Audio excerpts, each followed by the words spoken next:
Hello and welcome to the European Regional Final of ClimateLaunchpad 2021. This is the world's largest green business ideas competition, and today we're all a part of it. My name is Lukas Keraitis. I am a science and technology communicator here in Vilnius, the capital of Lithuania, and today it is my pleasure and an honor to be the host of this green stage today. Today we celebrate Europe's brightest cleantech ideas, and the mission is to unlock the world's cleantech potential that could address climate change. ClimateLaunchpad started in 2014 with 11 European countries in the family. Now it is truly a global competition happening in more than 50 locations worldwide. The European Regional Final takes place in 3 virtual stages. This green stage and the blue stage are dedicated for semifinals.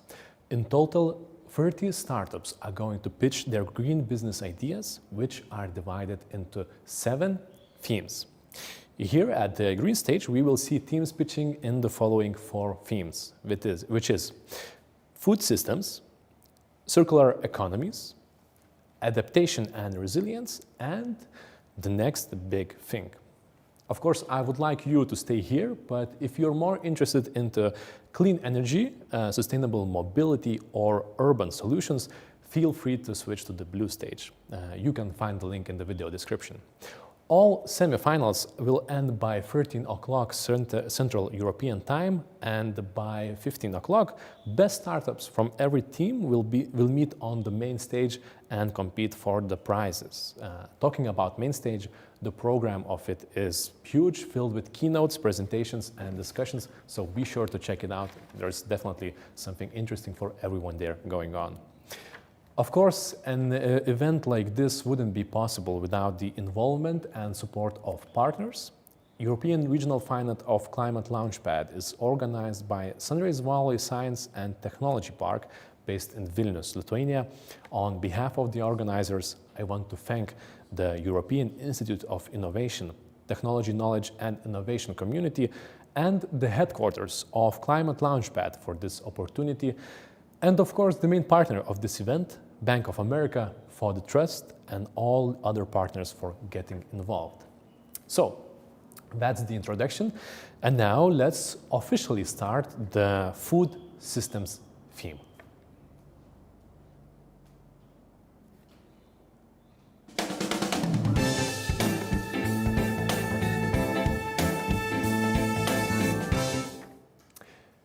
Okay.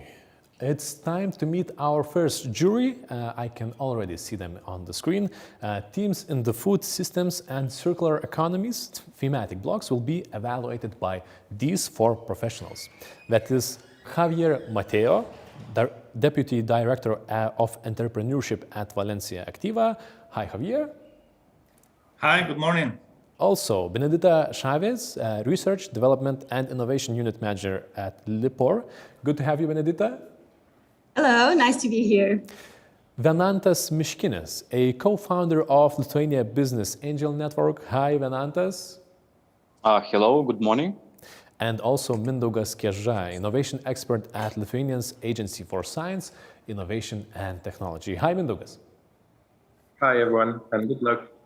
Yeah, and today every team will have 5 minutes for their pitch, for their presentation, and 3 minutes with questions and answers.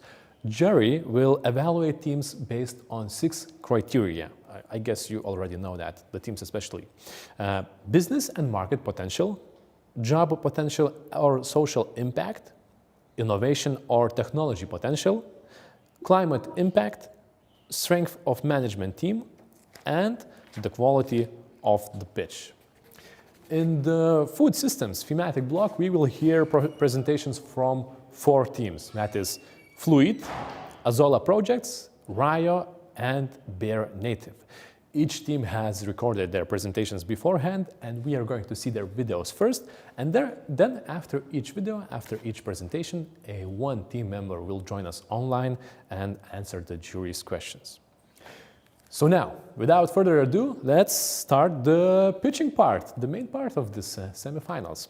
First up is Flute from Portugal. So let's listen to their pitch. Hello everyone, I'm Ivano, co-founder and CEO of Flute. When you pay about 80 cents per kilo of potatoes at the supermarket, how much actually goes to the farmer? Well, the correct and sad answer is about 10 cents per kilo, and at least 1/3 of his production ends up being wasted in the process. We are here to introduce you Flute, and Flute is a social marketplace where you can buy, sell, and donate fresh vegetables and fruits. We offer a platform that connects farmers and consumers while connecting local charitable institutions. For different sizes and prices, consumers can subscribe to weekly baskets of fresh vegetables and fruits, created and prepared solely according to their needs and preferences. Through such platform, the producer can access for €25 per month a new sales channel with tools and information to better manage his business. Regarding the market, Portugal is the best place to start. European leader in vegetable consumption per capita, our results show that women are the typical grocery buyer in Portuguese households, so we will be focusing on moms for our beachhead market close to where we are located and incubated, to save time on their busy schedules and give quality food to their kids. Then we will expand geographically to other Portuguese cities, and after expansion and validation of our model, we will go to new promising markets for men, women, and young couples in general, and then continue our expansion to European urban consumers before taking over the world. What can we offer? Well, for starters, the best and rarest commodity of all, time. You will spend 90% less time ordering the products in our baskets, but that's just the beginning. Unlike our competitors, we are a farmer-to-consumer solution, so food traceability and information is our thing. But it is easier shown than said. Our product for consumers speaks for itself. It's called Horta Local, and it will create a basket from local producers based on the needs and preferences of the consumer. Nutritional data, no problem, it's given. Recipes, we have them. Freshness and quality, don't even ask, it's the foundation.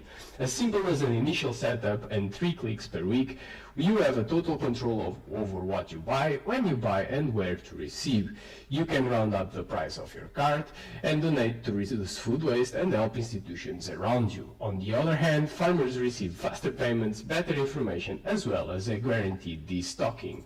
In the last months, we contacted both farmers and consumers to propose such a service, with the idea to offer a fully digitized service to automatically choose products and help production. But in reality, is that both stakeholders want a mixed channel that, above all, consumers value product quality and simplicity, while producers actually need faster and better payments. And as mentioned, we aim for a 5% market share in the next 5 years among urban consumers in Porto, Lisbon, and Aveiro, ordering weekly baskets and providing us with more than €5 million in profit just for our beachhead market. Revenue streams can be improved with cross-selling and upselling, and impacting the most is the cost of products, the margin between consumers and the producer, as well as the number of active weekly subscribers. Finally, market share is a goal to be achieved because in the end everyone eats and every human being can be our consumer. Besides our social impact for improving food accessibility to those in need through our donations, we also contribute a lot to a better environment. How? We source from local producers, so less carbon footprint for transportation, and we also channel surplus production and products in need for consumption into donations, thus reducing food waste, therefore saving at least 24.5 tons of total CO2 just on our beachhead market alone. As for our team, we have a small, strong, growing, and multidisciplinary one, where I'm the proudly coordinator and business developer with the support of Karina and Jose leading in graphical and IT development. Leonardo started as an intern, fell in love, and was the most recent member for the founding team for his amazing skills and humble character. 2 of us have experience with Startup Foundation, and the project started in October 2020. Some say dream big or do not dream at all, and we aim at being the #1 choice for groceries online, as well as to reach 5% market supply for urban inhabitants in the next 20 years, which is a giant challenge. None of this growth can be done at the cost of the environment, so we aim at keeping our food waste total level below 2% every year. Never forget to support your local farmer, eat well, and help those around you. In the meantime, I'm thankful for your time. Have a great day. This was Team Flute from Portugal, and we have Emanuel Rodriguez representing the team and connecting for the question and answers. Hi, Emanuel. How are you feeling? Everyone. You're Hi, the I'm first feeling one. fine. Hope you're feeling fine. Good morning. That's a great day ahead. Great. Great to have you here. So you're the first one to have the question and answer session. Let's start it now. You have 3 minutes for questions and answers, and the jury, your questions. Yes. Hi. Okay. Okay, Bernadette, if you want, please. Yeah, I had a question. Wanted to clarify the business model. Would the groceries be delivered to consumers, or would consumers have to pick up groceries at some centralized location? We have both, so you can choose to pick up, or you can get it delivered at in your place. By standard, it should be delivered, but you can save money by picking it up to a central location, normally in the middle of the city. So just to follow up, what do you think is your edge versus regular grocery delivery from the supermarkets and, for example, farmers markets as well? How do you see your edge?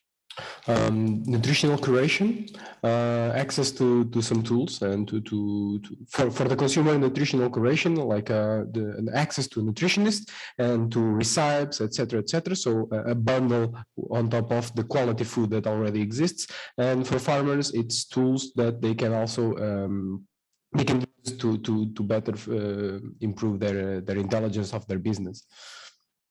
Okay, thank you. Thank you. So I have a question about the experience of your team. Does anyone of your team has entrepreneurial experience? Yes, I founded another startup and some projects, and another element of the team already also founded another startup. And any of that experience have been in that sector, in that vertical? No, that is our experience on that is based on where we came from, basically from rural part of Portugal, and different parts actually, and yeah, from our environment, mostly our family environment. Okay, thank you, Manuel. Thank you. Emanuel, tell me, do you know how far do your vegetables travel? How local is the production? Yes. In Portugal, since we are in Portugal, it's Portuguese, so it's national. So the locality, it's national, but we try to have it in a radius of less than 200 kilometers. Okay, thank you. Thank you. From the jury? But another question, if we have time. Yeah. There must be competitors in this space. Who are your main competitors, and are they different somehow? Yeah, the competitors, good question. The competitors, they exist. They do not offer a solution like we try to offer, which includes the farmers, the social institutions, and the consumers. So basically, the competitors are either on the producers, so offering tools to farmers, but not a sales channel, and to the consumer, they, as we mentioned, they offer groceries, but not the nutritional curation or the freshness of the products, like the local products. Some of them I can list some of them in Portugal specifically, like Flute, which has a very big offer, like Quinta do Arneiro in Lisbon. But since these products are perishable, normally the competition is local. So depending on the city where we are, the competition may be local. To the specific city, when we change to another, there will be other competitors, but never offering the full stack that we want to offer. Okay. Yes, and If that's it, maybe the questions are over. Since the clock on the screen came a little bit later, so let's wrap it up so that we wouldn't steal the time from another team. So once again, thank you, Emmanuel. Thank you for your presentation. Thank you Thank all. you for being the first. And let's Great day. continue. Yes, good luck, good luck, good luck. And let's continue with our next team. And next team on the stage, or better to say on the screen, is Atholia Projects from Spain. Let's hear their pitch. Hi everyone, my name is Orson Acosta and I'm the CEO of Atholia Projects. Let me introduce two terms. First one, emissions market, where companies or governments pay for offsetting their CO2 emissions. Second one, regenerative agriculture, agricultural practices that sequester CO2 in the soil, having many other positive impacts. Using new monitoring technology for the carbon capture and artificial intelligence, we connect the regenerative agriculture that mitigates climate change with responsible companies in need of offsetting their CO2 emissions. How it works? Well, farmers capture CO2 in their land, implementing regenerative practices thanks to a roadmap. We transform that carbon capture into carbon credits, which are sold per 50 euros to companies. Companies get carbon neutrality, and we pay back 30 euros per carbon credit to the farmers. The emissions market is huge. Just Siemens invested 1.5 million euros in carbon credits during 2019. Our beachhead market are arable croplands farms from Catalonia, Aragon, and Castilla-León.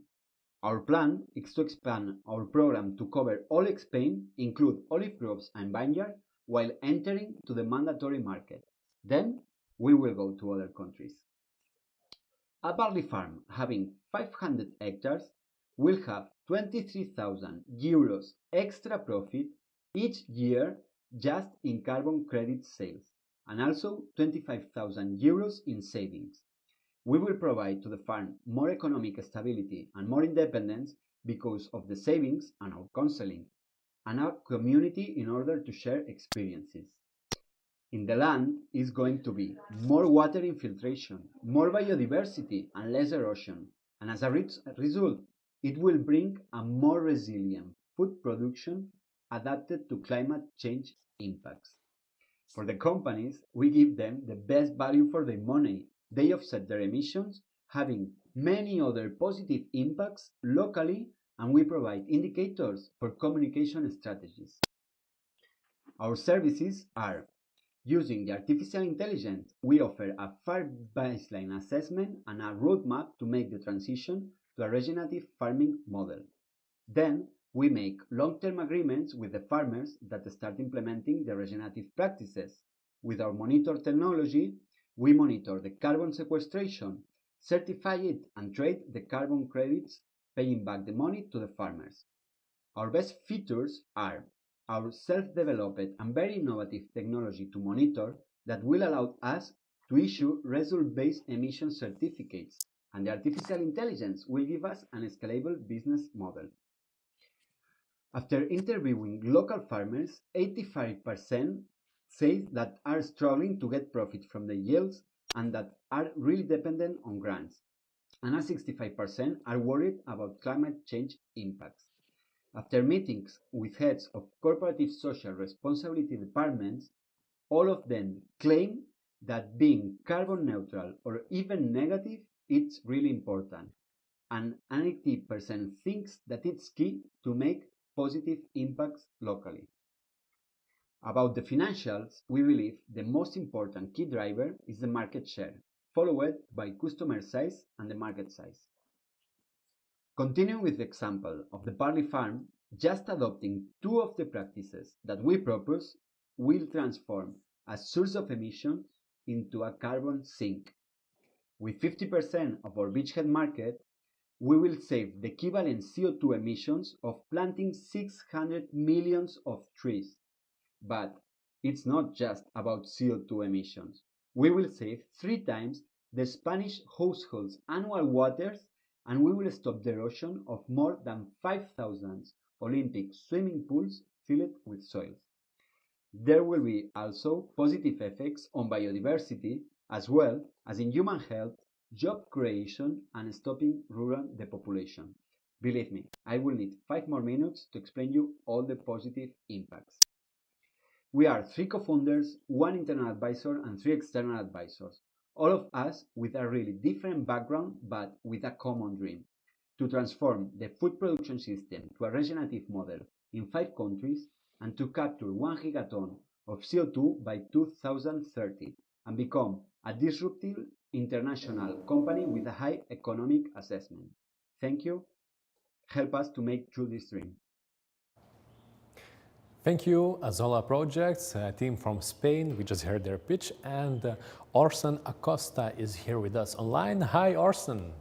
Hi everyone. Hi, good to have you here. So let's start your 3 minutes for your questions and answers. So the jury, let's start with your questions. Okay. So can I start? So hi Orson. Hi. I have a question about the actual status of the project. So what's the project now? Well, now we are also in another program with the IT Food. We are in the seed bed. So we are going to start the pilot program in 2022, and now we are going to get the prototypes. And well, we are speaking with a lot of farmers, and we already have like a lot of hectares to start the pilot program. So it's where we are now. Okay, thank you, Orson. You're welcome. So Orson, thank you for your presentation. Tell me about the market share. You presented 4% of market share. Who is available for this, and how are you thinking to conquer the farmers? Maybe it's harder to find the farmers than the investors, I think. Well, about the market share, we were talking about the customers that are going to sell to buy the credits, the carbon credits. It's difficult because we have 2 markets. One is the farmers, and then are the companies that are going to buy these credits. You know, for the farmers, it's a lot of interest, and I think it's not going to be really hard as now we have more hectares that want to enter in the program that the ones that we can start with, you know. Okay, great. Yeah. How long term are your partnerships with the farmers? Well, at least 7 years, but we would like to make it 10. It's a question of permanence of the carbon capture, but we think as we will engage them to adopt regenerative practices, they will after the time see that actually it's better for farming, for the production and for all that thing. So we hope they stay in that model. Hi, Orson, Venantas here.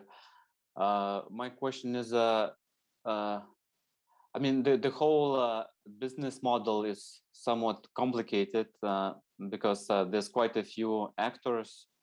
Like you said, there's corporates, there's farmers, there's government who's involved with carbon credits. So my question is everything in place, for example, from the regulatory standpoint to execute this scheme?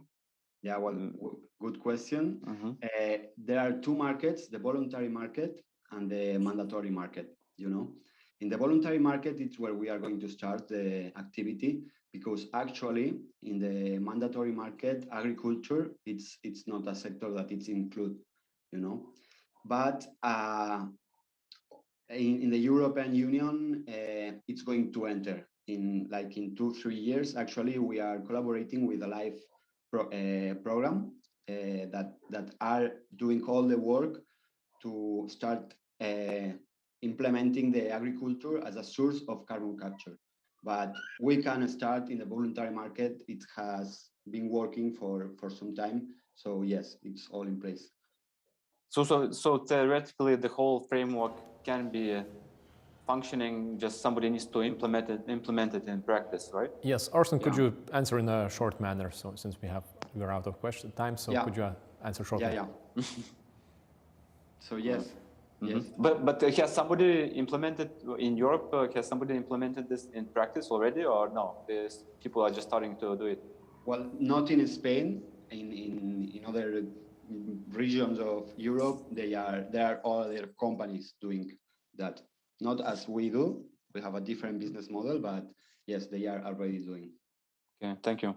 You're welcome. Yes, thank you, Arsen. A lot of business-related questions, but the question and answer time is over. This was Atholia Projects from Spain and Arsen Acosta. Thank you, jury, for your questions. Let's move on. We have our next team pitching, and here on the stage you are going to hear Rayo from United Kingdom. Let's hear their presentation. Hi, my name is Jun Cheng. I'm the founder of Rio. So let's talk about soil. Soil is very important to climate as it holds 3 times the amount of carbon as in the air, and intensive agriculture causes a negative impact. A great example here is ploughing. Ploughing is the behavior that farmers use a heavy machine to break the soil structure, to loosen the soil in order to help the new crops grow better. But they also break down the carbons in the soil and release to the air. Farmers need to do that because of the soil compaction. That means the soils are easily get tight and packed together, which is very bad for the roots growing. We have the more sustainable solution for that.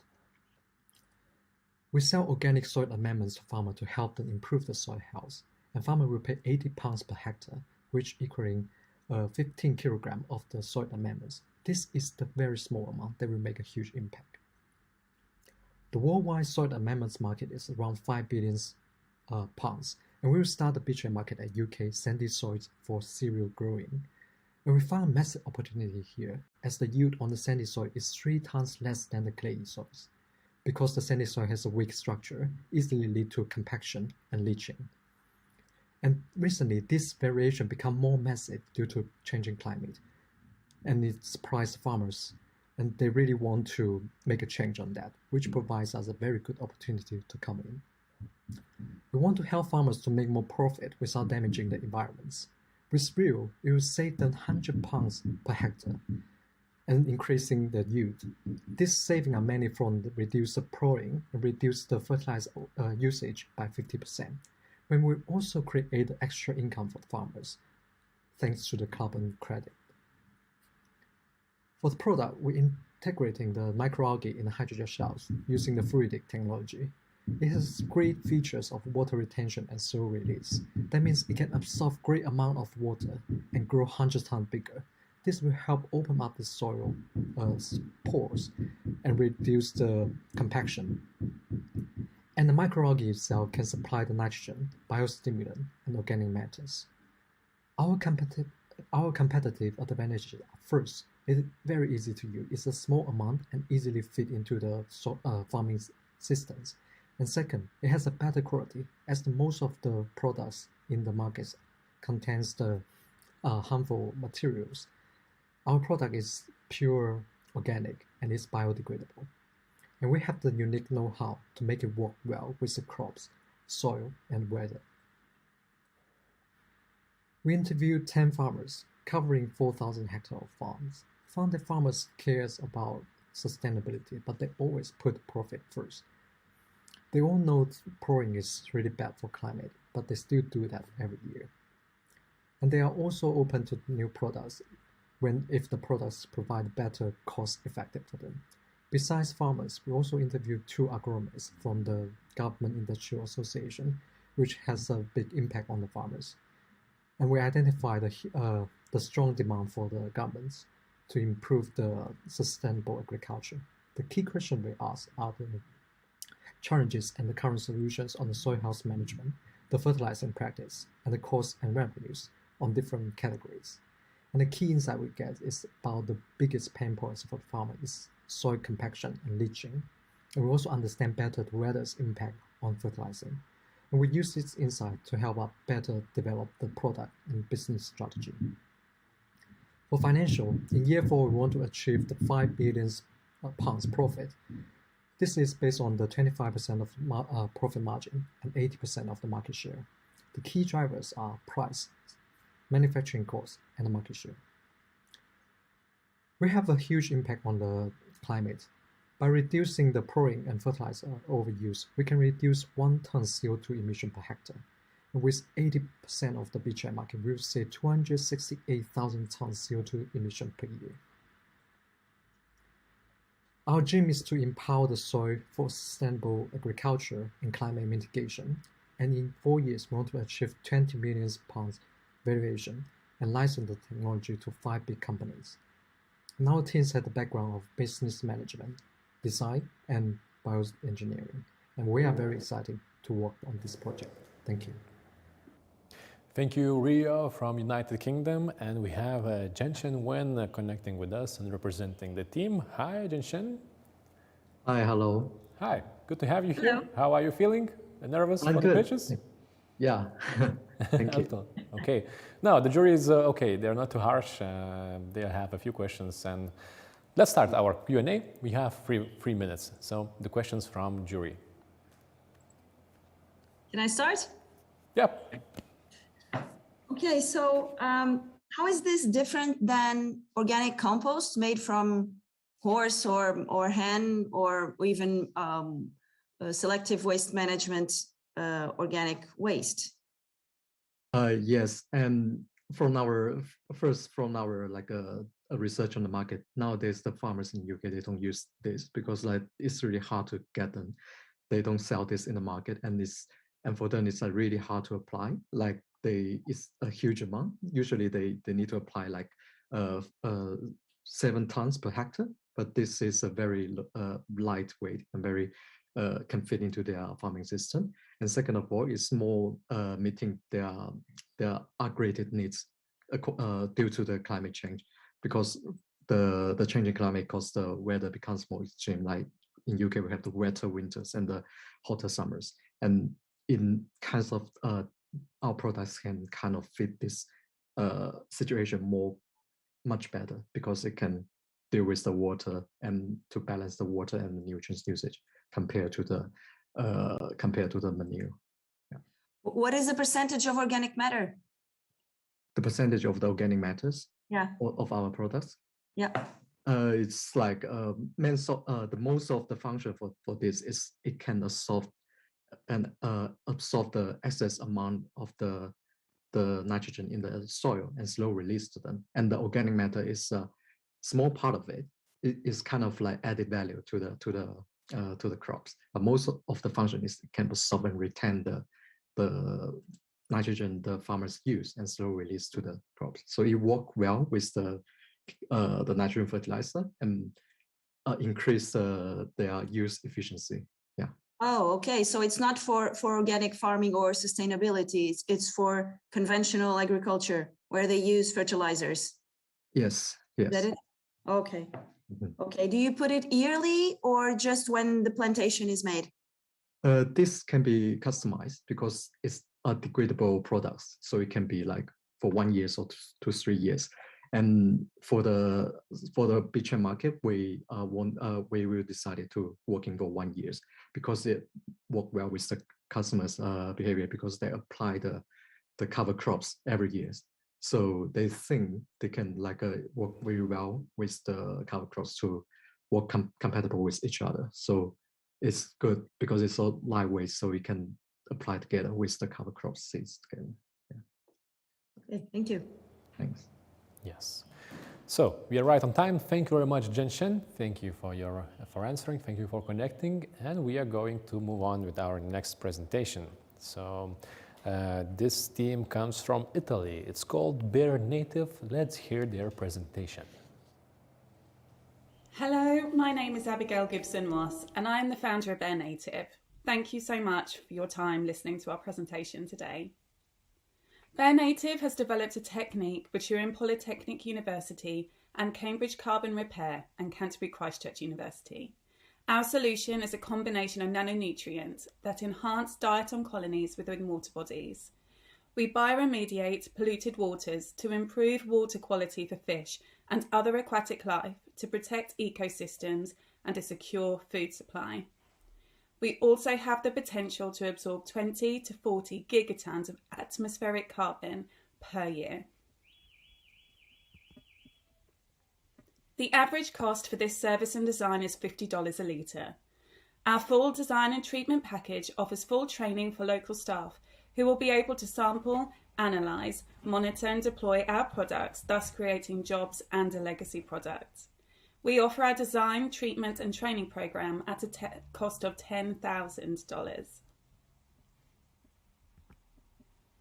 We have already carried out successful trials at fish farms in Hubei province over the last 5 years. We have focused our beachhead market in Hubei province that has around 1.2 million aquaculture farms. We have established contacts in the fish farming industry and the local government departments who control permits to operate within Hubei province. Over the past 5 years, we have seen that our natural treatment outperformed competitors. It is natural and the average cost is 80% lower per hectare. We create a profit of on average 76% more for the customer versus the conventional product. The additional benefit to using our system is that diatoms photosynthesize, removing CO2 that will offset part of the client's carbon footprint. Diatoms are the forests of the water. We take samples of the water that then go to our lab for analysing. We identify the pollutants in the water, produce the nanonutrient, treat the water body and monitor the improving water quality. Our nanonutrients use waste products and are safe for all aquatic environments. Our solution shows 100% success rate in China and America. Within just a few hours, there is a noticeable improvement of water quality. Our strategic alliances are Turin Polytechnic University, Cambridge Carbon Repair and Canterbury Christchurch University. We repair water quality, restore fish stocks, provide a cheap service and train local staff to create green jobs. We already have 40 established contacts in China and Indonesia who are looking to use our nanonutrients on their fish farms and recreational lakes. We have approached a number of fish farmers that have or are experiencing an increasing number of fish kills and then maintain their water quality. We are preventing fish kills and a loss of profit whilst cleaning water and absorbing atmospheric carbon. We have made calculations based on our beachhead market where there are 1.2 million fish farms. We have targets of achieving 10% of this market base, which will see us successfully carrying out contracts with around 120,000 fish farms. Based on just 1 hectare per fish farm, we would produce a profit of $720 million. Whilst there is no direct competitor to Bare Native, conventional products on the market show that they do not sequester carbon whilst producing cleaner waterways. Through our initial calculations, Bare Native would expect to reduce CO2 emissions capture from fish farming by approximately 0.5 gigatons per year. Our climate impact has the potential to reduce the reliance for power stations, which in China are still using fossil fuels for power generation. We are proud to be a carbon negative company. We have a very experienced team of climate change scientists, marine scientists, engineers and senior management who are developing our nanonutrient in the lab and are putting together management systems to making us a leading competitor water treatment and a leading CO2 capture organisation. So what's our dream?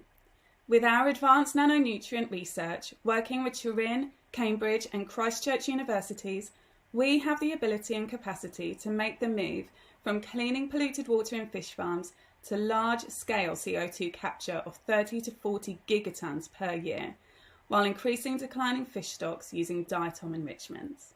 Thank you for your time, and we look forward to answering your questions. Thank you.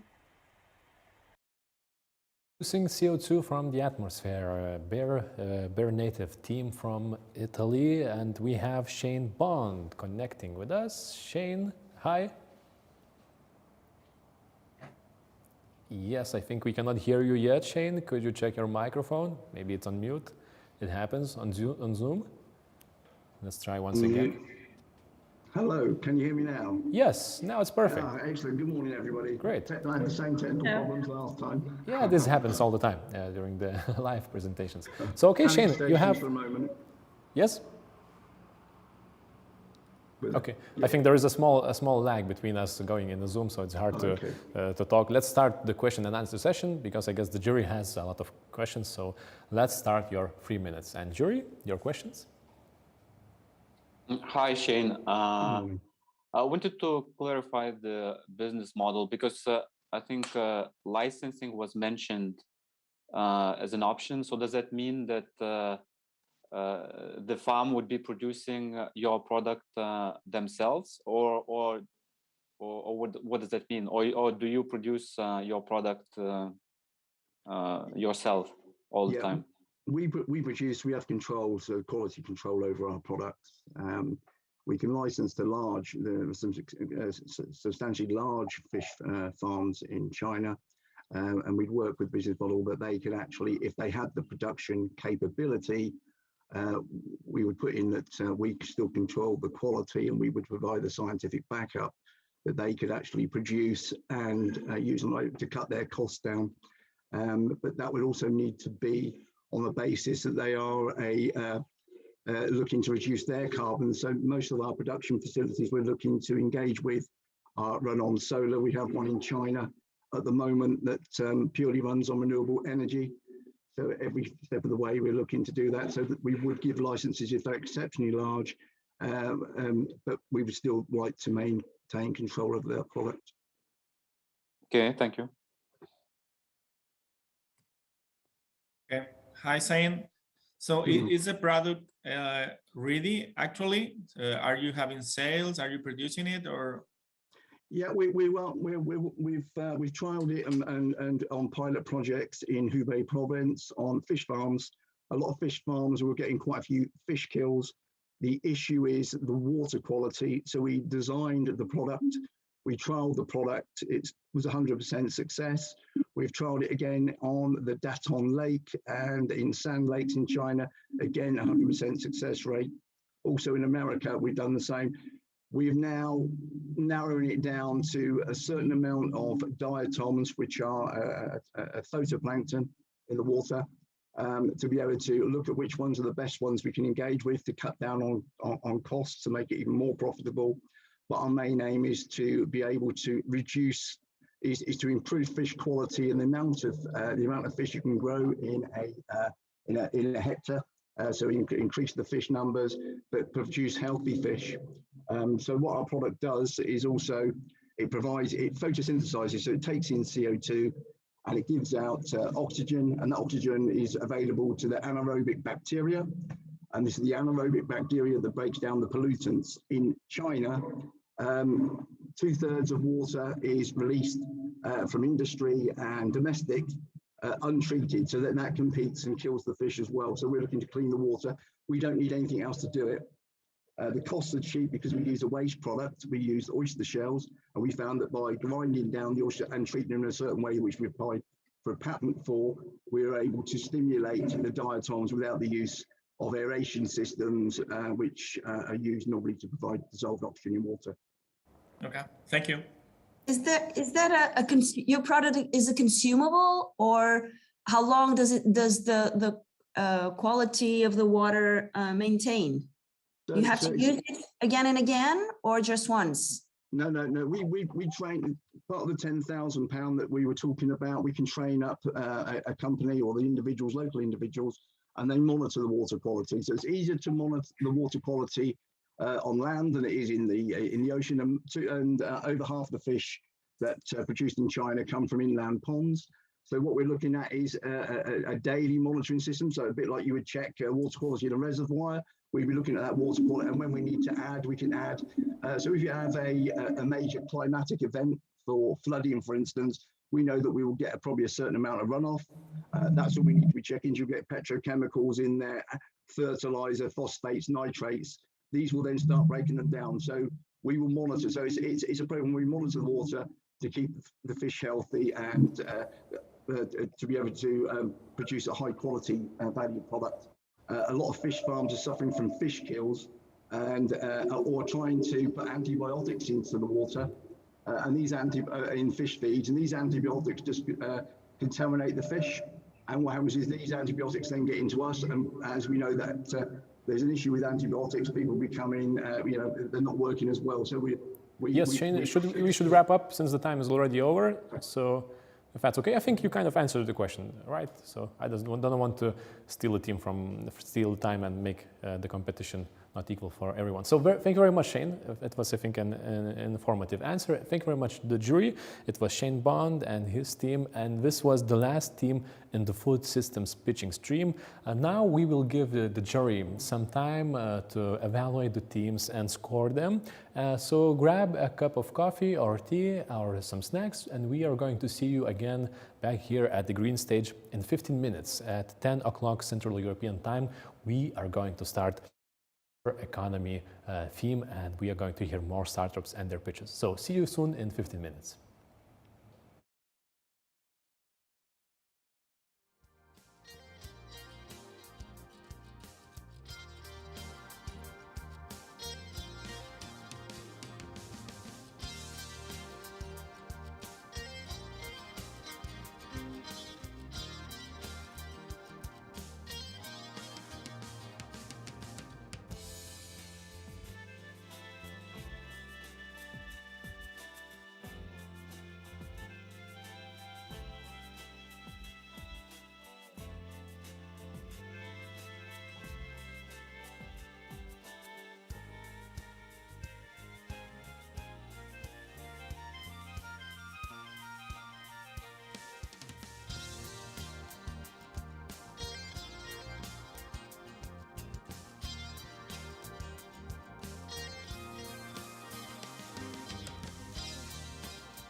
If you can test your microphone now.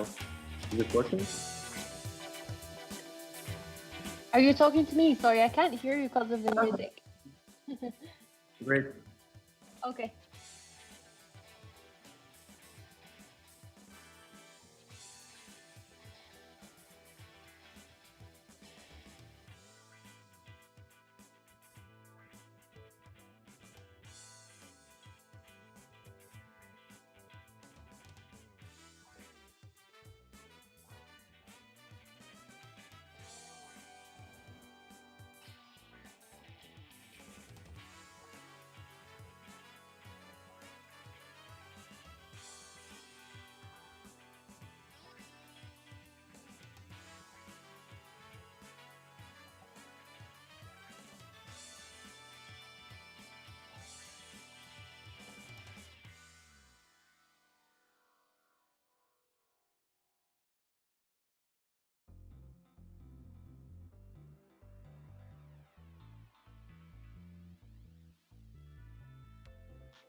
Hi, I'll please Jury to connect your video. We'll start soon. Thank you.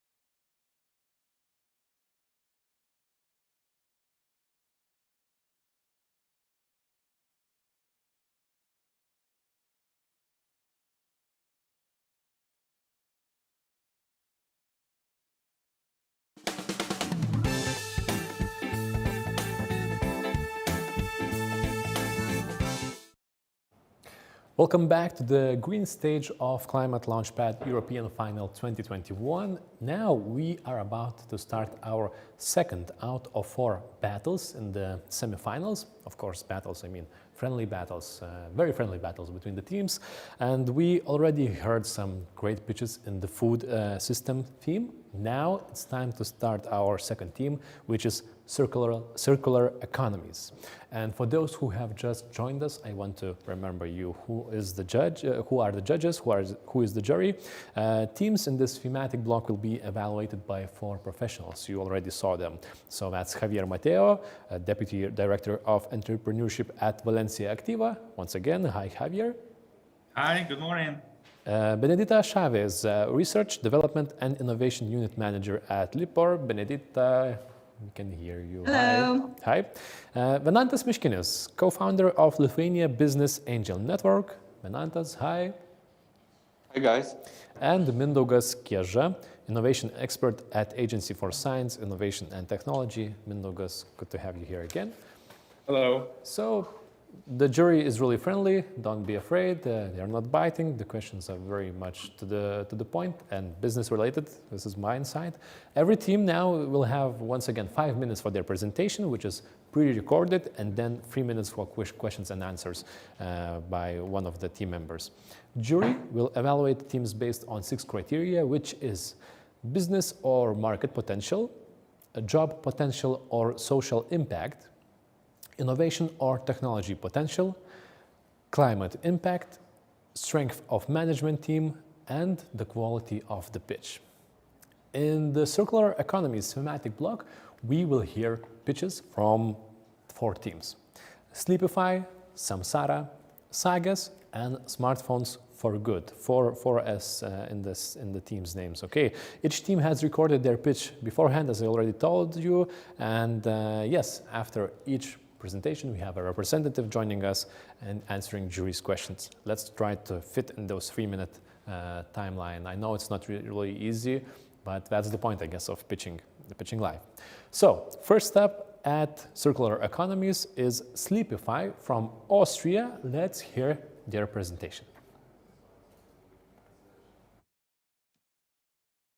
Hi everyone, my name is Michaela and I'm from Sleepify, based in Austria. Today, I would like to start by asking you a difficult question. How many mattresses do you think go to landfill in Europe every year? Well, the sad fact is that 18 million mattresses go to landfill in Europe every single year. But what if these mattresses could get 5 or even 20 more lives? That's where Sleepify comes in. Our mission is to end mattress waste and make the mattress industry circular. How do we do that? Well, we provide a circular mattress solution for the B2B hotel industry. Very simply, hotels buy a 100% recyclable mattress from us for a monthly subscription of €20. And in return, we deliver a host of innovative services for them to simplify their mattress management and become more sustainable. But more on that later. Let's firstly look at the market potential.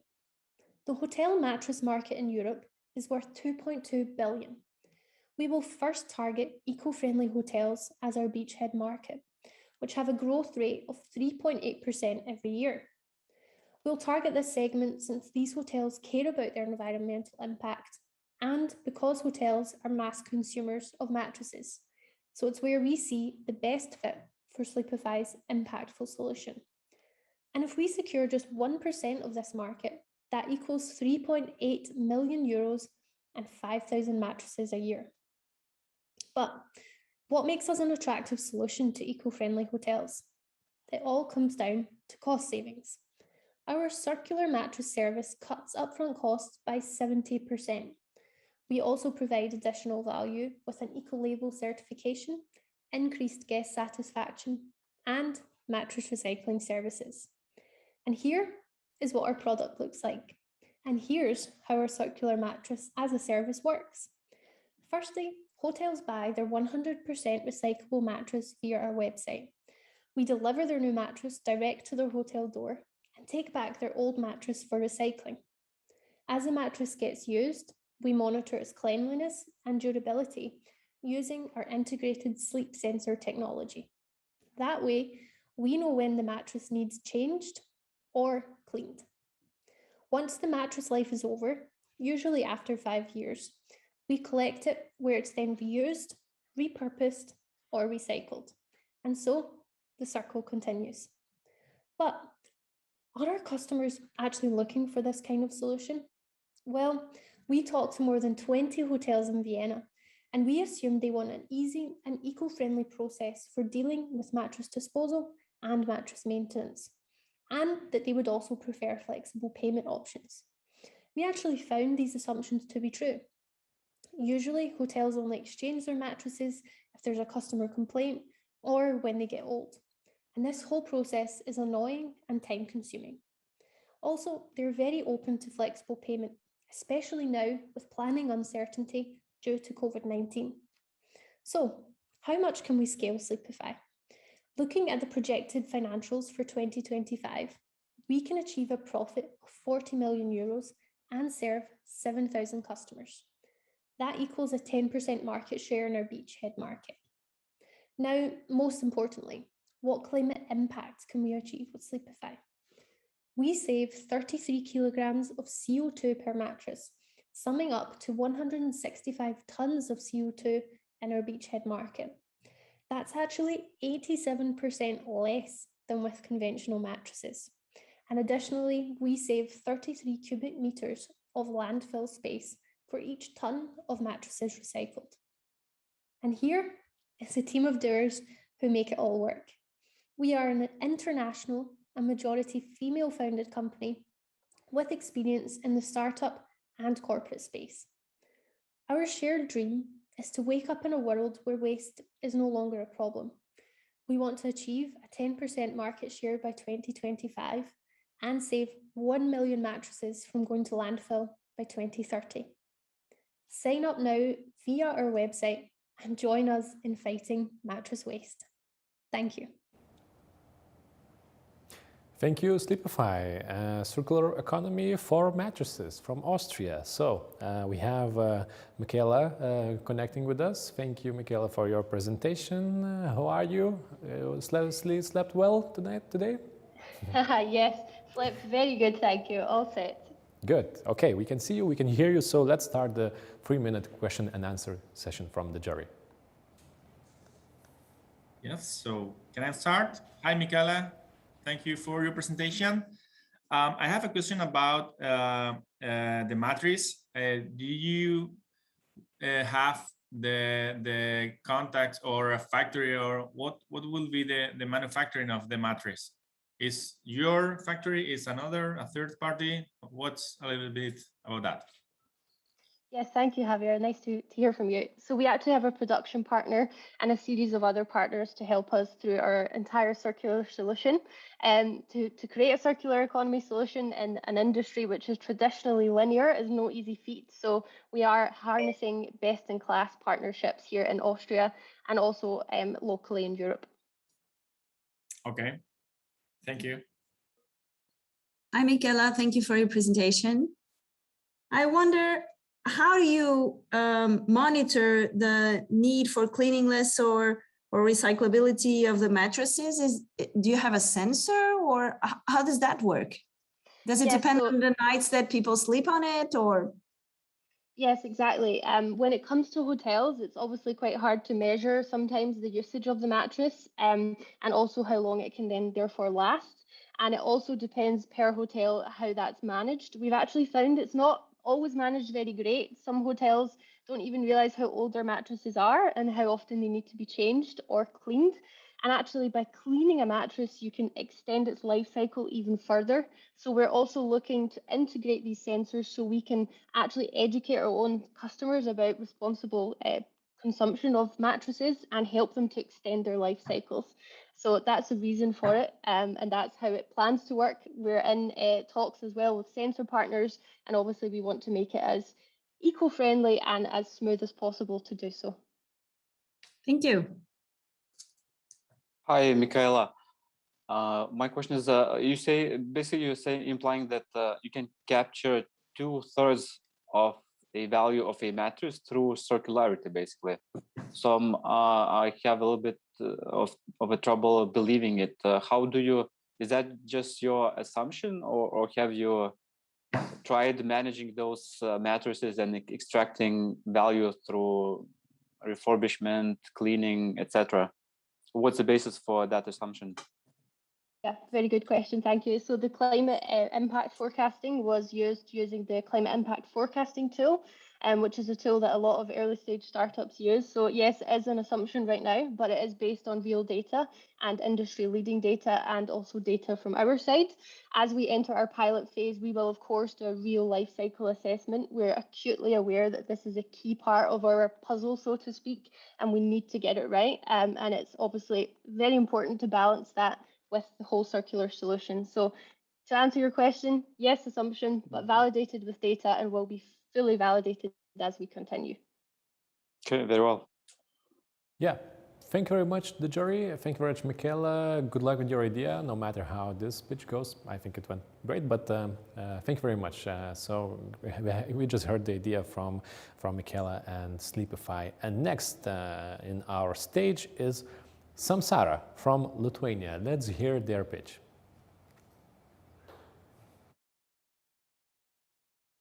Good day, ladies and gentlemen. My name is Aurelijus Petrauskas, and I'm representing family project Samsara. Everything goes around. Our project name in Buddhism means life, death, and reborn. So is our idea. We're using technology which uses recycled paper and turns it into a new product. Our deal is to sell toys directly for customers for €3 per toy. As our budget market, we have chosen families in Lithuania, in particular kids. We have decided to aim to kids from 3 years old to kids who are 10 years old.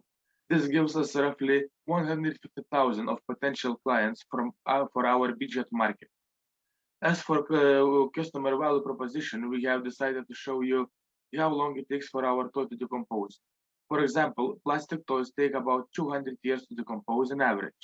Silicone toys, 125 years, and rubber toys take roughly 60 years to decompose. To compare, our toy takes only 1 month to decompose fully when being thrown away in general waste bin, as it's already been made from recycled paper, so this product is very sustainable. More about our toy.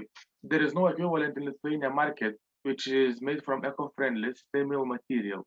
As I have mentioned before, the toy is being made from recycled paper, so we're not using any actual raw materials. At this moment, we're in progress of discovering new technology which would be used to make the toy. In association with Kaunas Technology University, we are working to make the toy as cheap to make as possible.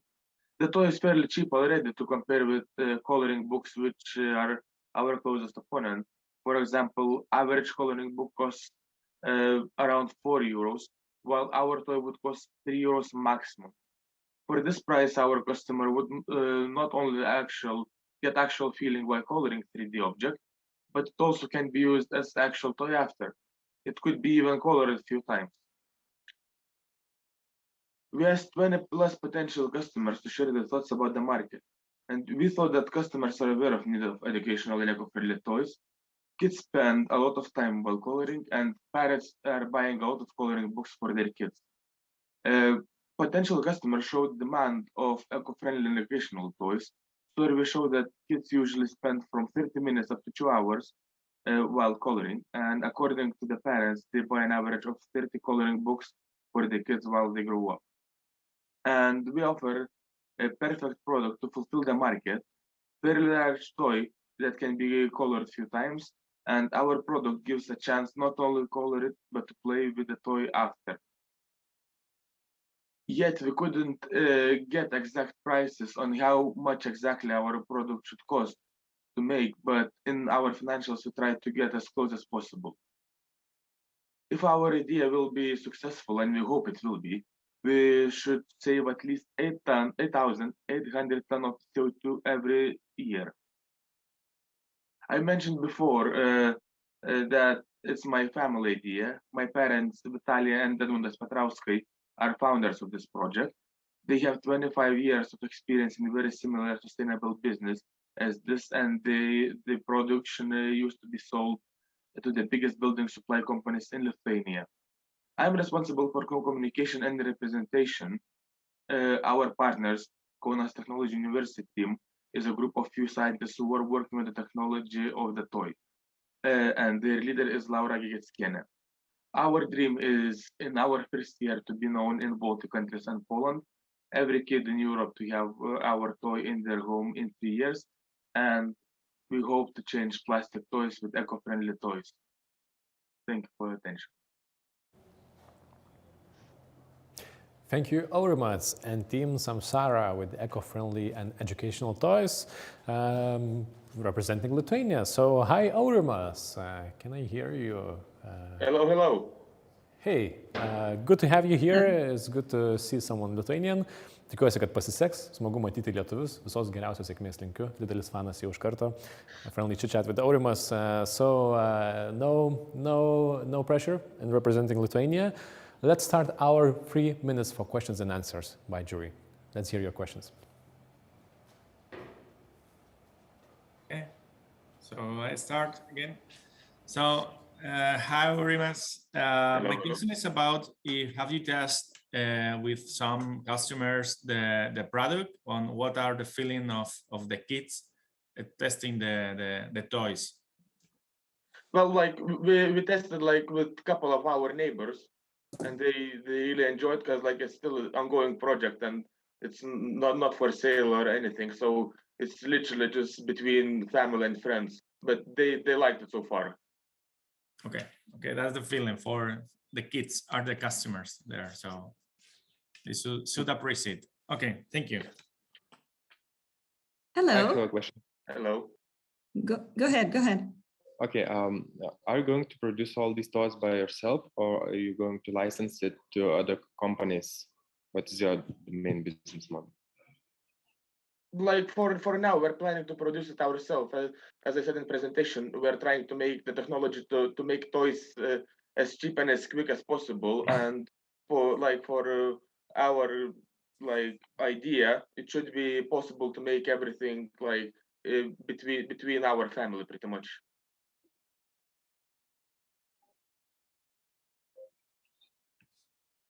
Okay. Hello. Thank you for your presentation. Who is your competition? What diversity of toys do you have, and what are they competing with? What kind of toys?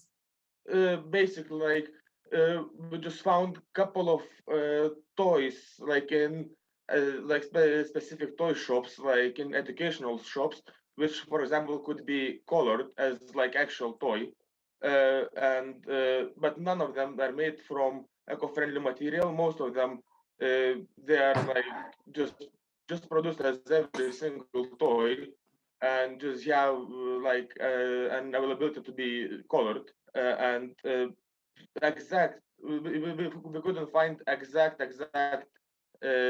toy that could compete us actually. As I said, like it's either coloring books which can be colored or toys that you can play with, but not both together. Yes, let's have one more question. Hi, Aurimas. It seems early stage, but did you have any thought about how you will go to market, through which channels you'll try to sell and market? Do you have any thoughts on that?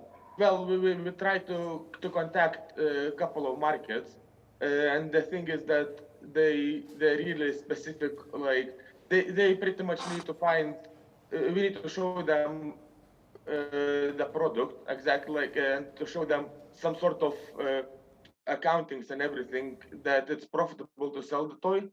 But before that, no one really wants to speak with you until it's like the creation stage. Okay. Great. Yes. Thank you, Aurimas. Thank you very much for your presentation and your pitch. Yeah, the time is over for questions and answers, so let's move on. So thank you very, very much, Aurimas and Team Samsara with eco-friendly toys. Next on our menu is Sagas from United Kingdom. Let's hear what do they have to present. Think about the clothing you have in your wardrobe. Up to 99% of this clothing will be dyed using chemicals. These chemicals are polluting our environment. They are highly toxic, carcinogenic, and even explosive. Absorption into the skin can result in rashes, headaches, trouble concentrating, and even seizures. But there is a solution. Natural dyes by Sages. So what do Sages do? So in essence, we take food waste and we turn this into natural dyes. This is a process you can do on a very small scale in your own home, but the resulting dye will be a liquid dye, and this dye is difficult to store and doesn't have a long shelf life. So what we do is we take this liquid dye and, using our innovative spray drying technique, convert this into a powder, mix it with fixatives so it can be sold to textile manufacturers within the fashion industry. And we're looking to sell our dyes for £100 per kilogram. The initial market we're looking to target are the 115 vertically integrated textile companies within the UK.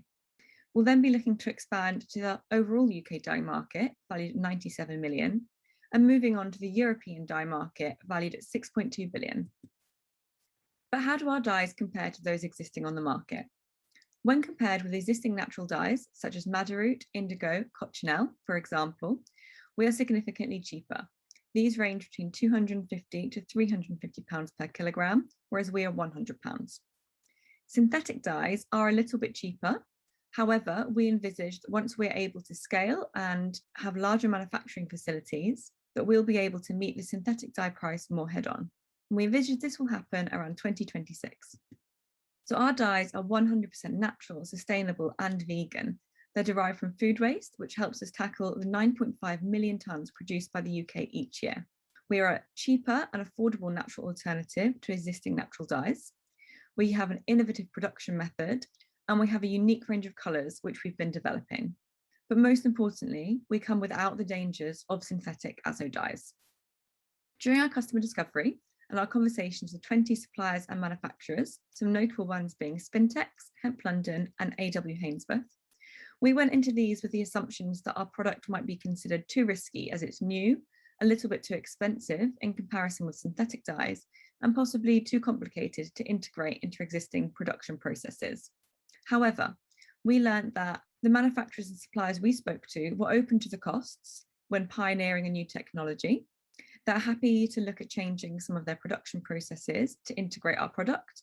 However, we did find that lots of the people we spoke to were after a little bit more testing, such as UV testing and colour fastness testing, and this is something we are currently developing. So for our finances, by year 5 within our beachhead market, we're looking at having a 20% market share, giving us 23 customers and a profit of 2.6 million per year. Our 3 key drivers are the amount of customers we have, the quantity of dye we sell per sale, and our profit margin, which currently stands at 48% for wholesale purchases. For our climate impact, we save an average of 11 kilograms of CO2 per kilogram of powdered dye produced when compared with synthetic dyes. This gives us an overall saving of just shy of 14,000 tonnes of CO2 within our beachhead market in year 5.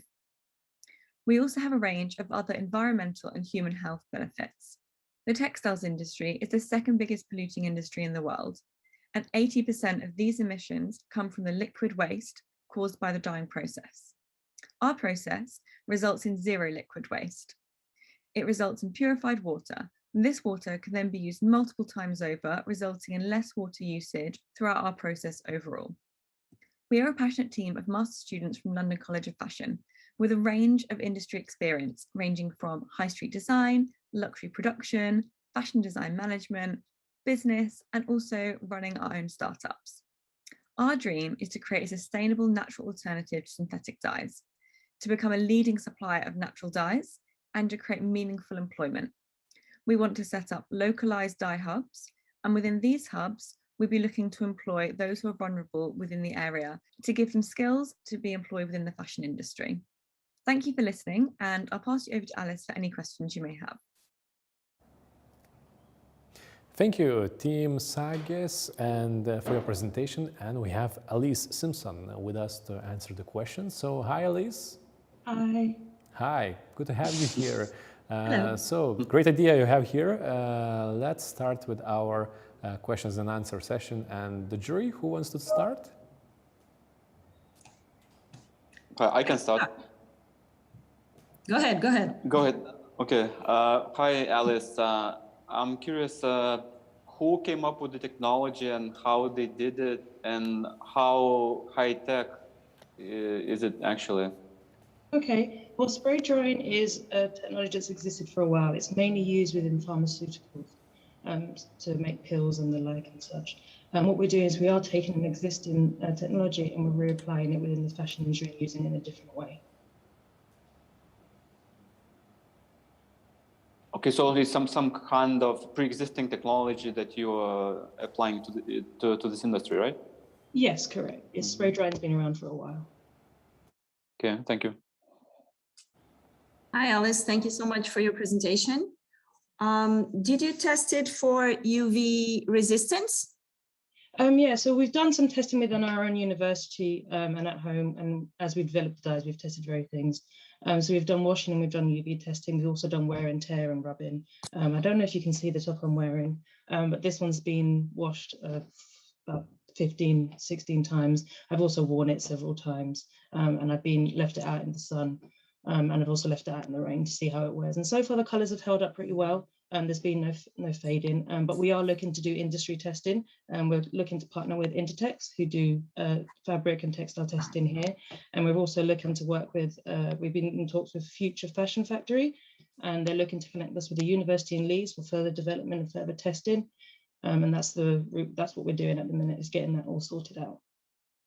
Okay, because usually natural dyes are UV resistant, and that is a major differentiator factor for the synthetic ones.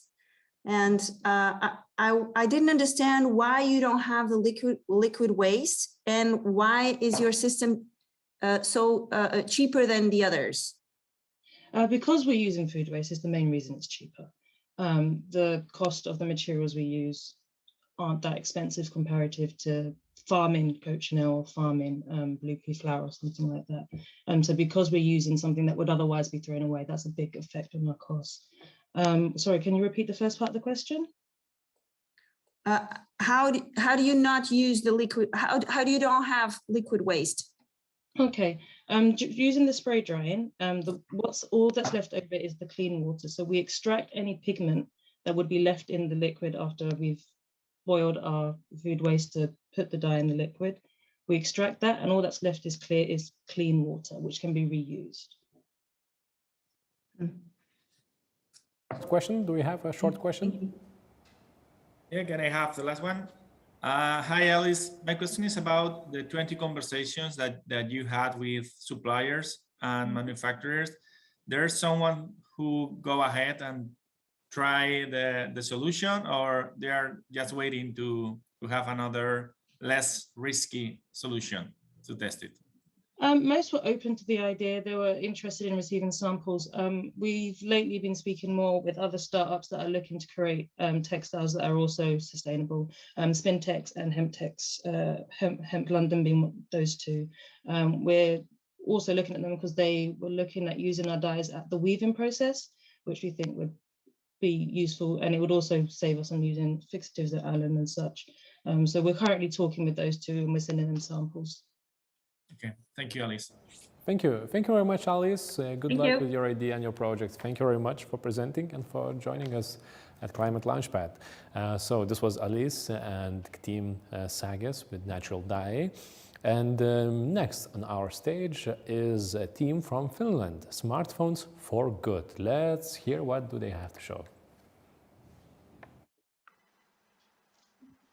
All right. Hello, everyone.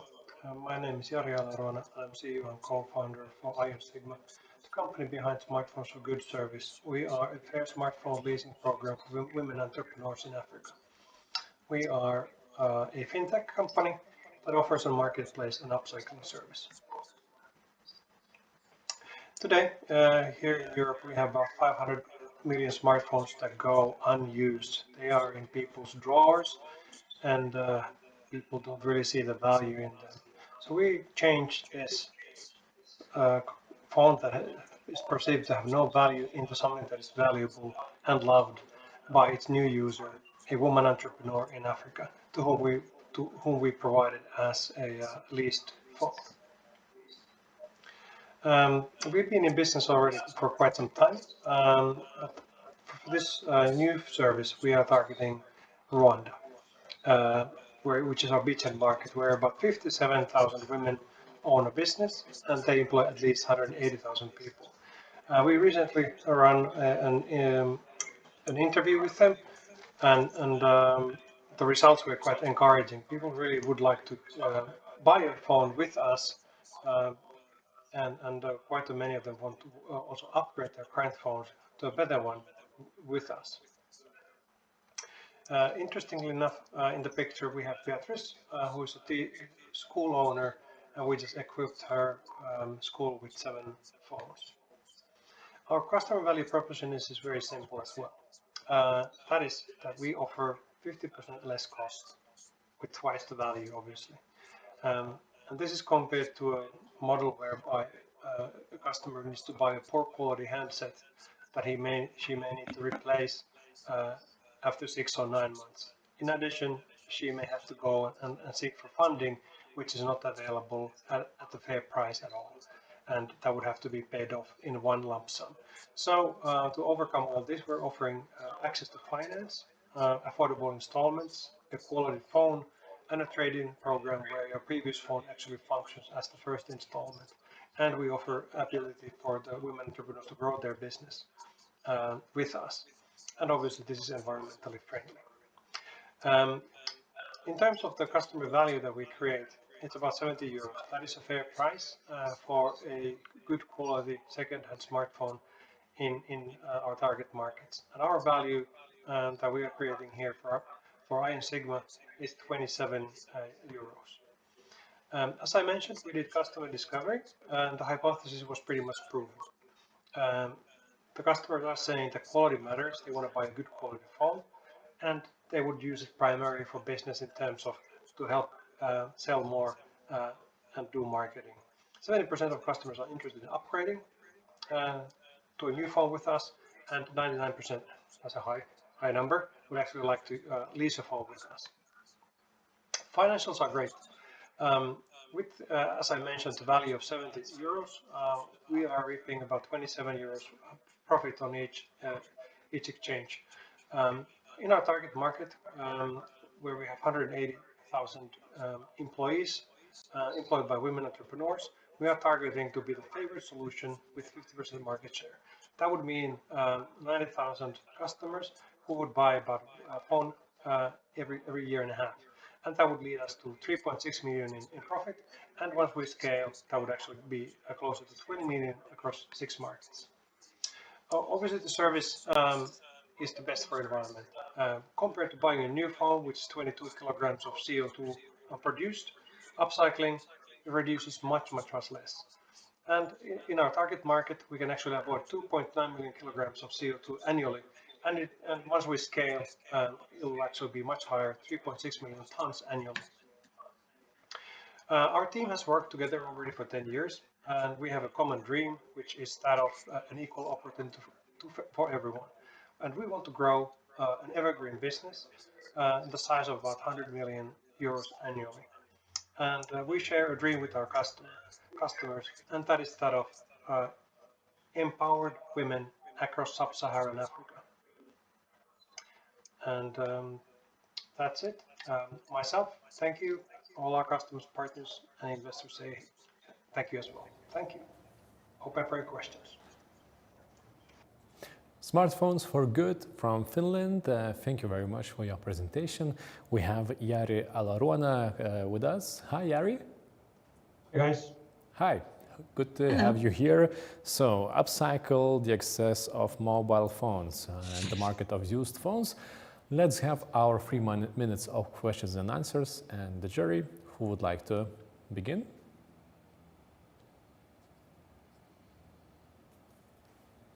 Yes, Venantas, Mindaugas, Javier. Yeah, I can start. Yep. Hi, Jari. Thanks for the presentation. Could you go over, please, over the qualifications of the founding team? So I'm a serial entrepreneur myself, having founded several companies, sold a few. And then the team that I have with me, my co-founders, the CTO, I worked with him for 10 years, and same applies to CEO Joachim. So we've had previous businesses. Sounds great. And any similar businesses to this in some way, or? I mean, our background is in the mobile software industry and security software. Okay. Yeah. Hi, Jari. I have a question about the cost in front of your competitors, because you're very cheap to upcycle the smartphones. How is that possible? It depends on the status of the smartphone that you receive, or any kind of a smartphone. It's okay for you to put it on the market again. So is any key there? Yeah, briefly. We diagnose each phone. We ensure that it has enough battery life. That's one of the key aspects. And otherwise, the phone is in a good shape. And the basic value devices that we are looking for are the ones that are not really tradable in Europe. So they have low value when you're trading them up. And that's the type of phones that currently have this trapped value. The more expensive devices that we receive, we plan to sell them. Okay. Okay, thank you. Any more questions for Yuri? Haven't. Do we have any more questions from the jury, or is it is it so good? You don't have any more questions? I was muted. Now I want to ask, why exactly chose that country to start with?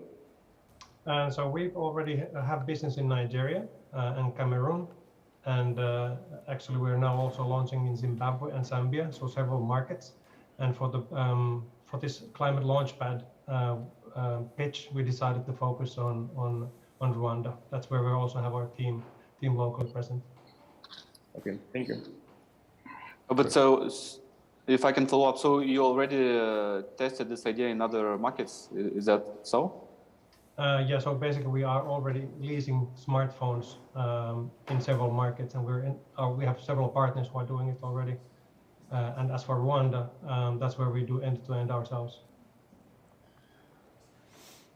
Yes, so let it be the last question. Okay, since the time is over, so I will thank you, Jari, thank you very much, and Smartphones for Good, the team from Finland. Thank you for your presentation. Thank you, Poi, for being here and representing the team. And that's it for Circular Economies pitching streams. You heard 4 teams.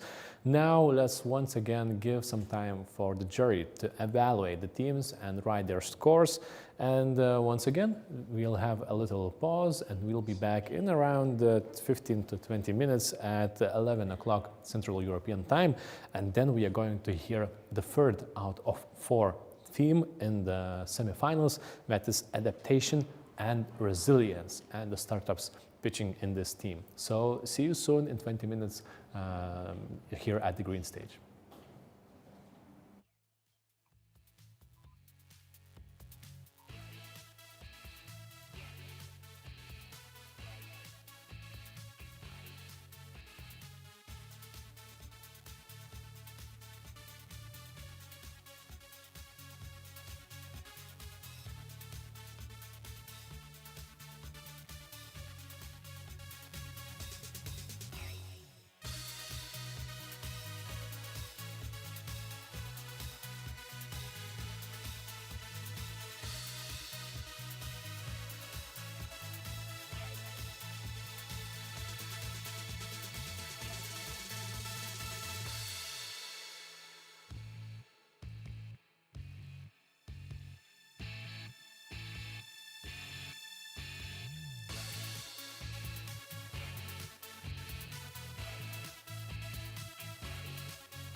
Hi, good morning.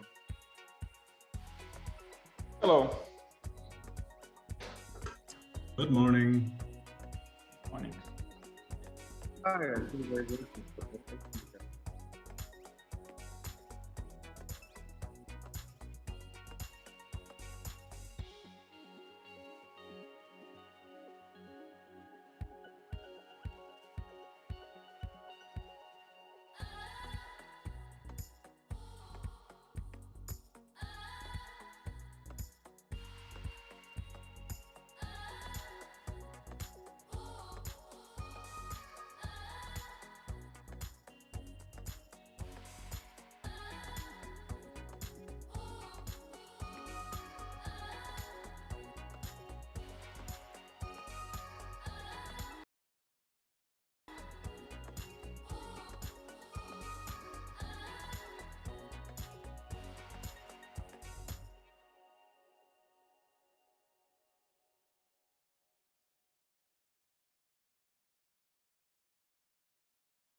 Welcome back to the green stage here at Climate Launchpad European Finals 2021.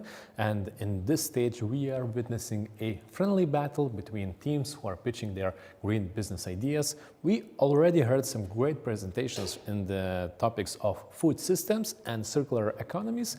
And now we are going to move to the fourth team of today, to the third team out of 4 of today, that is adaptation and resilience.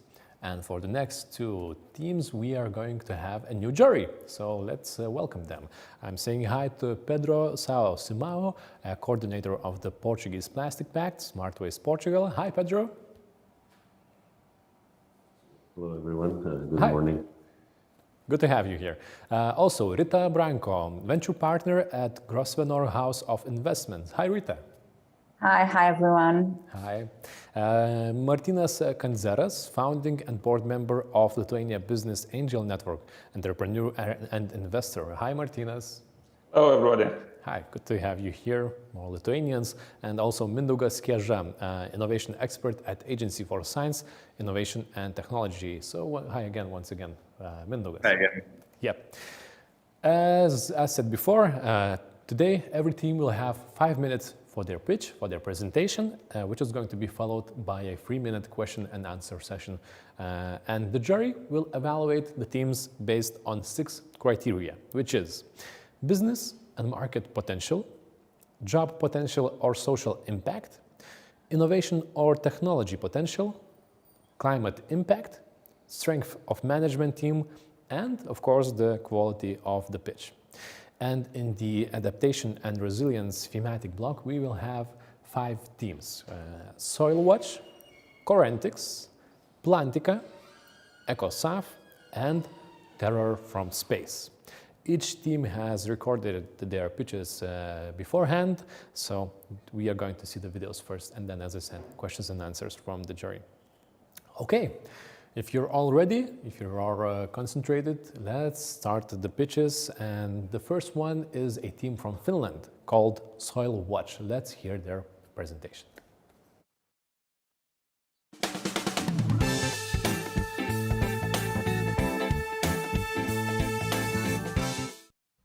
Welcome to Soil Watch. What you see here is an image of the Sudan border region from our tool, showing a high risk of soil erosion. This was once lush savanna. It can be again. Soil Watch has a mission to help achieve the Sustainable Development Goals by enabling the regeneration of millions of hectares of land where it is needed most, on the front lines of the climate emergency. We see climate financing as a tool to do this. By using a transparent monitoring, reporting, and verification system, we can measure how much CO2 is removed from the atmosphere in a trusted way. The Soil Watch deal is to help nature-based carbon removal solutions to effectively measure the capture of carbon into soil by using satellite imagery. Effective, trusted measurement, where it's been impossible before. That is the key offer. This enables land restoration projects to access financing from the voluntary carbon markets and create an additional source of income. At the same time, we use the system to provide feedback and advice so projects can improve. Smallholders with 2 hectares, for example, can expect €120 per year in addition to the benefits of healthier soil, but carbon prices are expected to increase. We have networks across the Sahel from our work in the region and membership of the World Economic Forum Great Green Wall Challenge. Our beachhead market, though, is Sudan, and 2 of our founders are now based in Khartoum. This is a 2-sided market, and the World Bank estimates it could be worth $500 billion if there is a trusted measurement system. The total potential area of Sudan suitable for regenerative activities is almost 600,000 square kilometers, potentially sequestering nearly 60 megatons of CO2 per year at the lowest end of estimates. Our customer value proposition is based on lower costs and higher quality. Our system greatly reduces the number of soil samples that are required to create a baseline, which lowers initial costs. Monitoring is where the really dramatic savings are made, though, through, again, reduced sampling costs and the use of open data and process models and peer-reviewed research. This also means that the system is uniquely transparent and scientifically grounded. In addition, the Finnish Meteorological Institute are constantly improving the models. There are different technology levels to our product, from connecting land users to the voluntary carbon market and project design support, to process modeling with satellite data and machine learning. This allows us to measure not just changes in soil organic carbon, but also biodiversity and to predict yields. We can also provide communities with updates on their activities and how they can improve. Although the transparency of the system is already a competitive advantage, the biggest advantage we have is our presence on the ground in the market. For customer discovery, we conducted interviews with carbon offset providers and buyers. Our assumptions were that there was high need for projects, long sales cycles, and demand for transparency. Our learnings were that demand for SOC projects exceeds supply, and the bottleneck is trusted technology. That most of the carbon credit sales revenue is currently spent on monitoring, reporting, and verification, and that there are a variety of expectations and needs surrounding projects. Our financials are based on conservative figures for carbon price and carbon removal. It is a developing market, and McKinsey and many others predict the price for a ton of CO2 to increase dramatically in the coming years. The CO2 removal rate has also been demonstrated to be higher. The market is based on typical project sizes applied to global potential. We are, right now, targeting just our beachhead market of Sudan, hence the 3%. This does not take into account the partnerships that we are already developing across the Sahel. Even so, we are looking at a profit of over €1 million per year at current prices. Even with conservative estimates for our climate impact, we aim to remove 1.8 gigatons of CO2 from the atmosphere while restoring 600,000 square kilometers of land in Sudan alone. By scaling to meet the demand of partners across the Sahel, we can multiply those figures by 4. And the projects will also help achieve the Sustainable Development Goals, zero hunger, gender equality, climate action, and life on land, where they can have the greatest impact on people's lives, by improving soils and by creating additional sources of income for vulnerable groups. Our dream is to restore rangelands and build a Great Green Wall, while improving resilience in communities on the front lines of the climate emergency. We'll do this by having a portfolio of 1.8 gigatons of CO2 worth at least €36 billion of sequestration projects under development and management by 2030. And we have the team to do it, with expertise in data science and Earth observation leading the tech stack, and real experience in the region in development, humanitarian action, monitoring and evaluation of agriculture and development projects, as well as business experience. Thank you for your time. Soil Watch from Finland, thank you very much for your presentation. And we have David Morrison with us here live. So David, hi. Good morning. Hi. Great to see you guys. You're opening the Adaptation and Resilience team. A little bit nervous or all good? All good. Thank you for the opportunity. Okay, yeah, thanks. It's good to have you here. It's actually super interesting to hear all these ideas. I'm just sitting here and watching the presentation and learning so many new things. I just hope that everyone captures all the CO2 they promised to do. That would be great. Okay, so let's start the 3-minute question and answer session. And the jury, we can start with the questions. Who wants to go first? Thank you, David, for presentation. My question is about the competitive landscape. What is your competitors or maybe other solutions to this problem? So there are, well, first of all, when it comes to actually these operations, these project activities in North Africa and East Africa, unfortunately, we don't have competitors. We would love if there were more operators in that area. And if you look at the McKinsey report from this year, it'll indicate that actually there's a gigaton gap in what's needed only up to 2025. So that's that side. On the other side, regarding there is a lot of competition for creating marketplaces for selling carbon credits. And also there's a lot of people who are coming up right now with monitoring, reporting, and verification systems. Bumitra recently received a lot of funding from Chevron for that kind of purpose. In comparison to those other organizations, our unique selling points are our transparency and our focus on scientific validation. It is process-based modeling. We insist on soil sampling because that is what the current research says is needed in order to validate it. Whereas other organizations use only machine learning and data-based systems where, sure, there is correlation sometimes, but that doesn't imply causation. And our system is future-proof. We are in conversation with South Pole, who've indicated that actually the market is moving more towards process-based modeling. So they're the advantages we have over the competition. Okay, thank you. Hi, David. Congratulations on your project. Why Sudan? I already understood that there's a lot to do there, but why starting there? Because that is where we have contextual experience. So pre-Soil Watch, our team has experience in emergency humanitarian interventions. I was working on famine relief in South Sudan for 2 years with FAO. My colleagues were working in Sudan and in Somaliland and across the region. Sudan, because in order to have activities in this context, it's essential to have networks. It's essential to know the local context. And we know that for Sudan. And two of my Finnish colleagues are currently in Khartoum right now developing the projects. Thank you. Yes, any quick last question? So after Sudan, where will we go? So what will be the next, after this beachhead segment? So we have partners all ready to go in Kenya and in Mali and in Cameroon.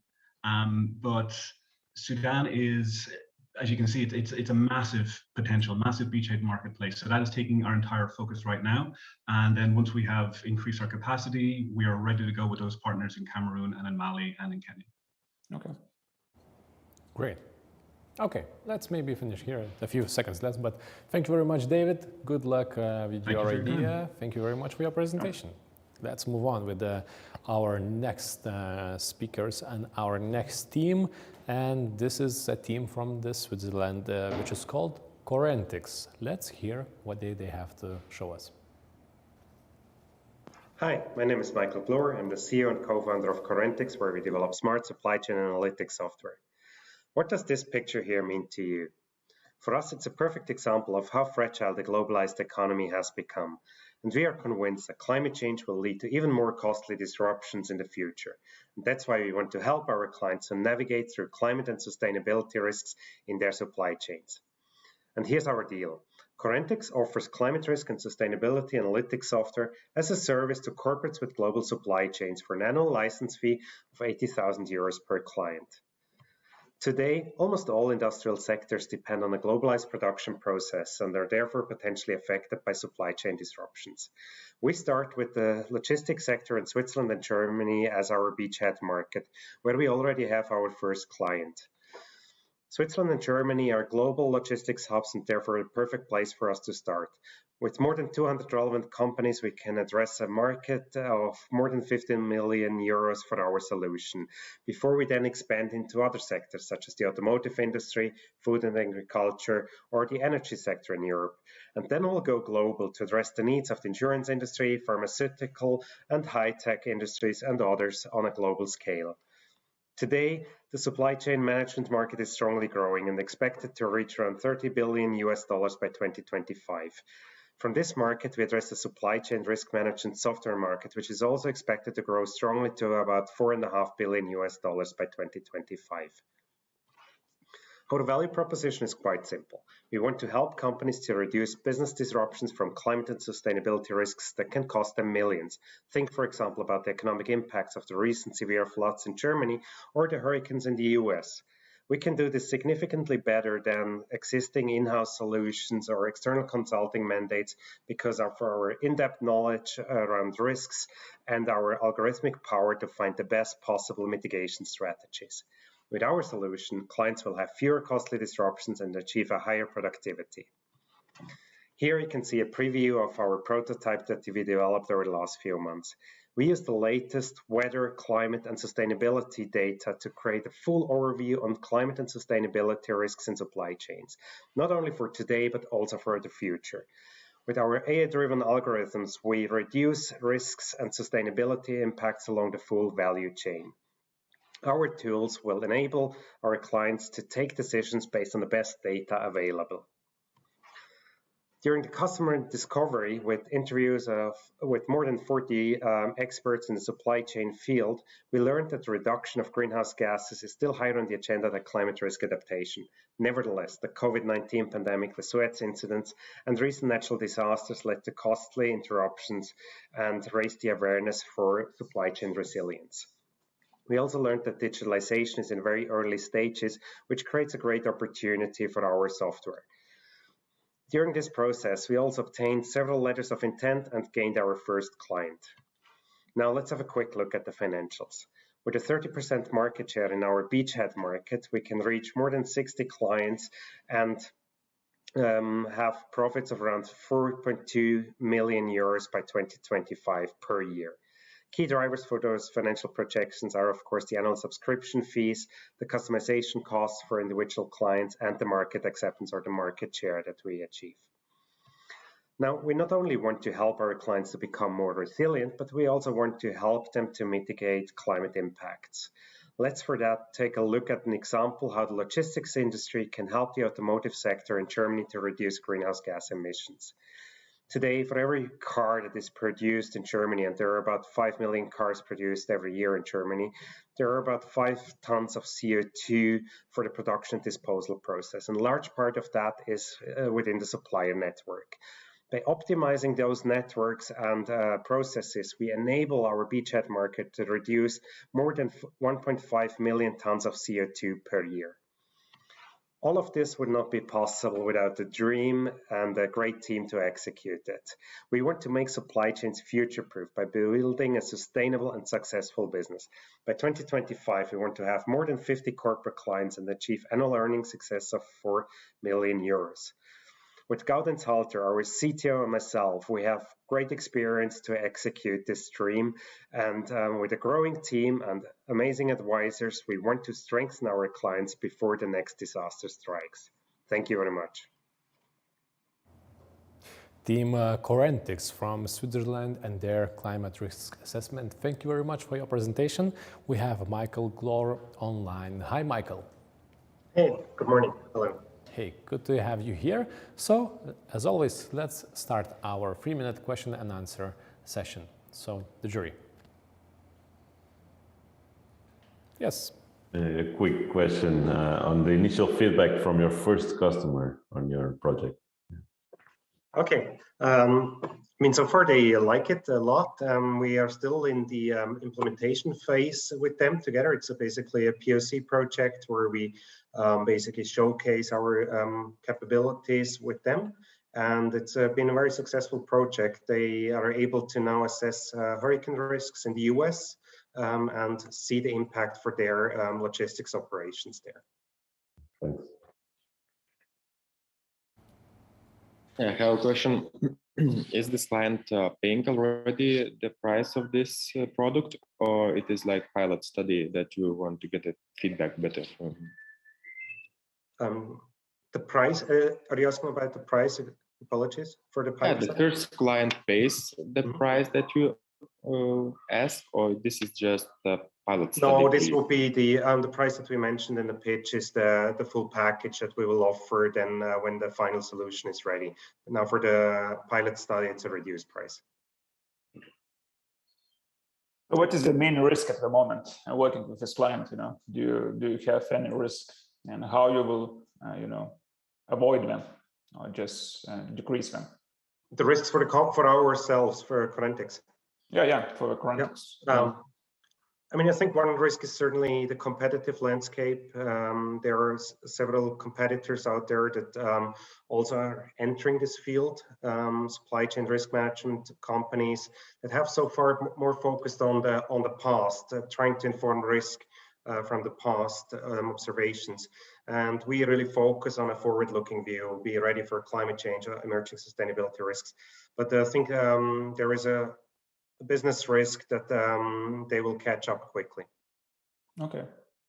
So how you will compete then?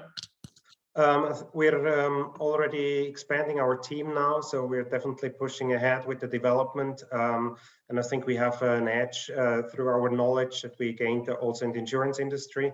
Very good understanding of risk that is probably not yet so well known in other sectors that try to enter the market. So I think there we still have a competitive advantage. Okay, thank you.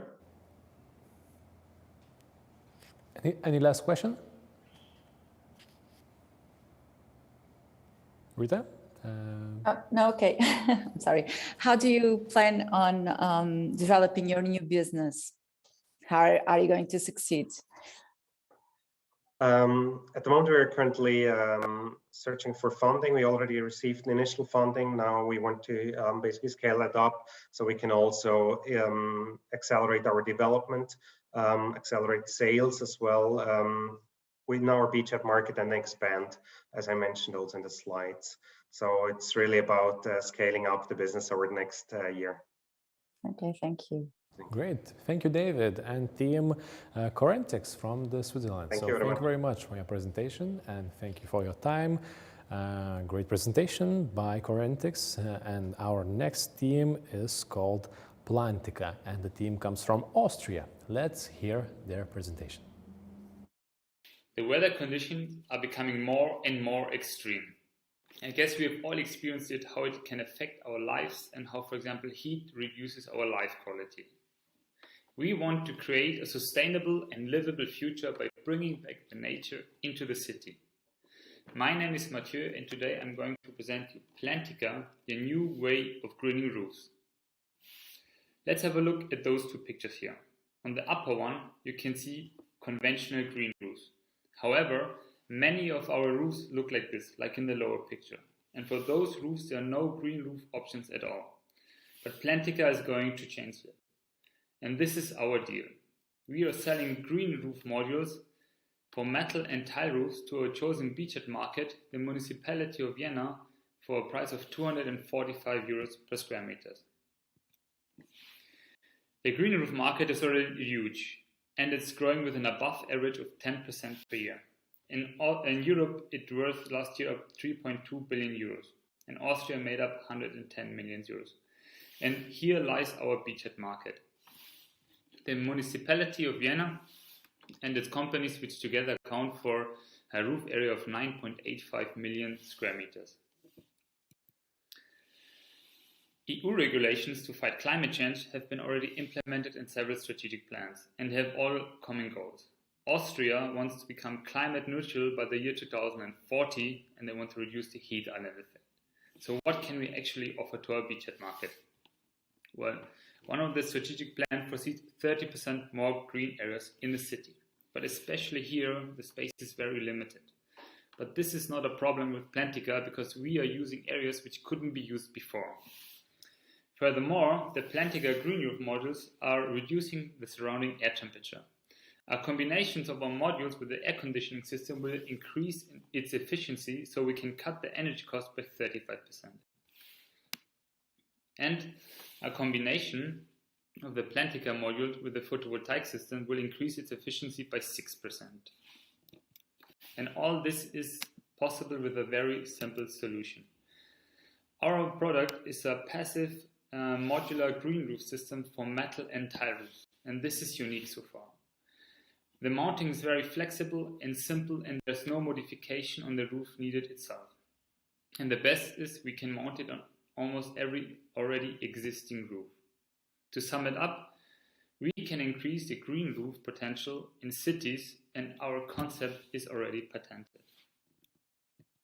To find out our beachhead market, we conducted several interviews, and here are our key assumptions.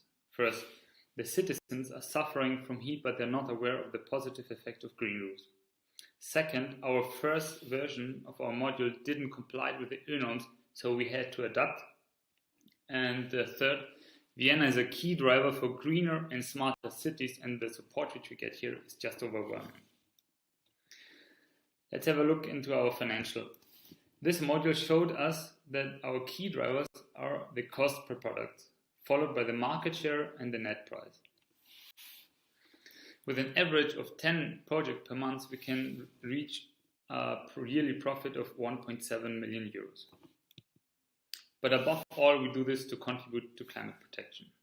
And this is quite complicated to calculate. So let's assume we have green 25% of our beachhead market. So first, the modules, the plants are binding CO2 roughly 1.8 kilograms per square meters. Second, and as I already mentioned, the air conditionings are becoming much more efficient. So we can reduce the CO2 emissions caused by the energy consumption by 35%. And furthermore, the air conditioning are running with F-gases, and those gases are much more harmful to the environment. So with the cooling effect of our Plantica modules, we count to reduce every third air conditioning system. And to sum it up, after the first year, we can save up to 14,000 tons of CO2. Furthermore, Plantica provides a solution to adapt to the already existing consequences. We can reduce the heat islands effect, we can reduce the temperature, and we can relieve the fuel systems in extreme weather conditions. And here's our highly motivated and ambitious team. We cover different disciplines, and together we dream of bringing back the nature into the city by greening 10% of Vienna roofs. We want to improve the life quality by reducing the heat island effect by 20%, and with a simple solution, we want to achieve a big impact to fight climate change. Thank you very much. Team Plantica from Austria and their green idea of modular roof greening system here in this green stage. And we have Matthew from the team online joining with us. Hi, Matthew. Morning. Hi, good to have you here at the green stage with the green ideas. Let's start with our 3 minutes of questions and answers. Jury, it's your time to ask.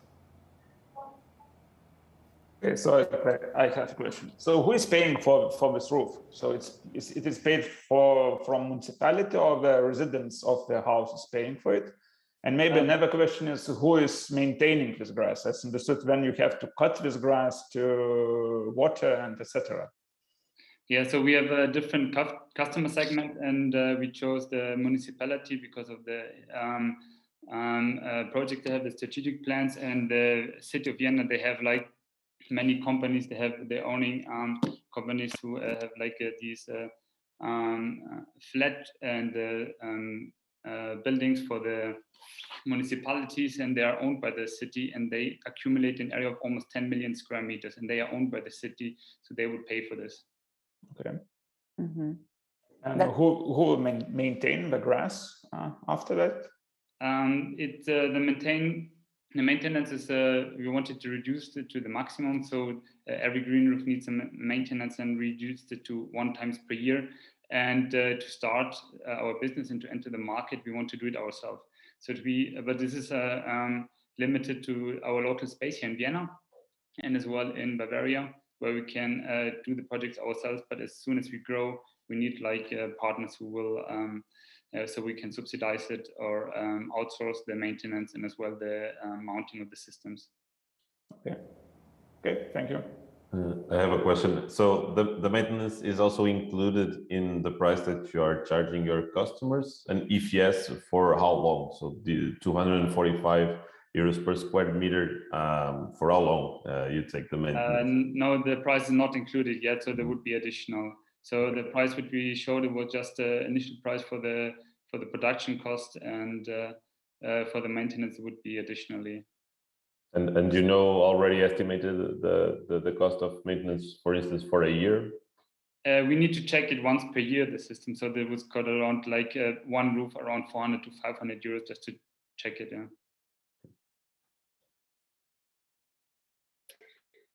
When you have calculated market size, you have calculated state-owned real estate roofs or all real estate?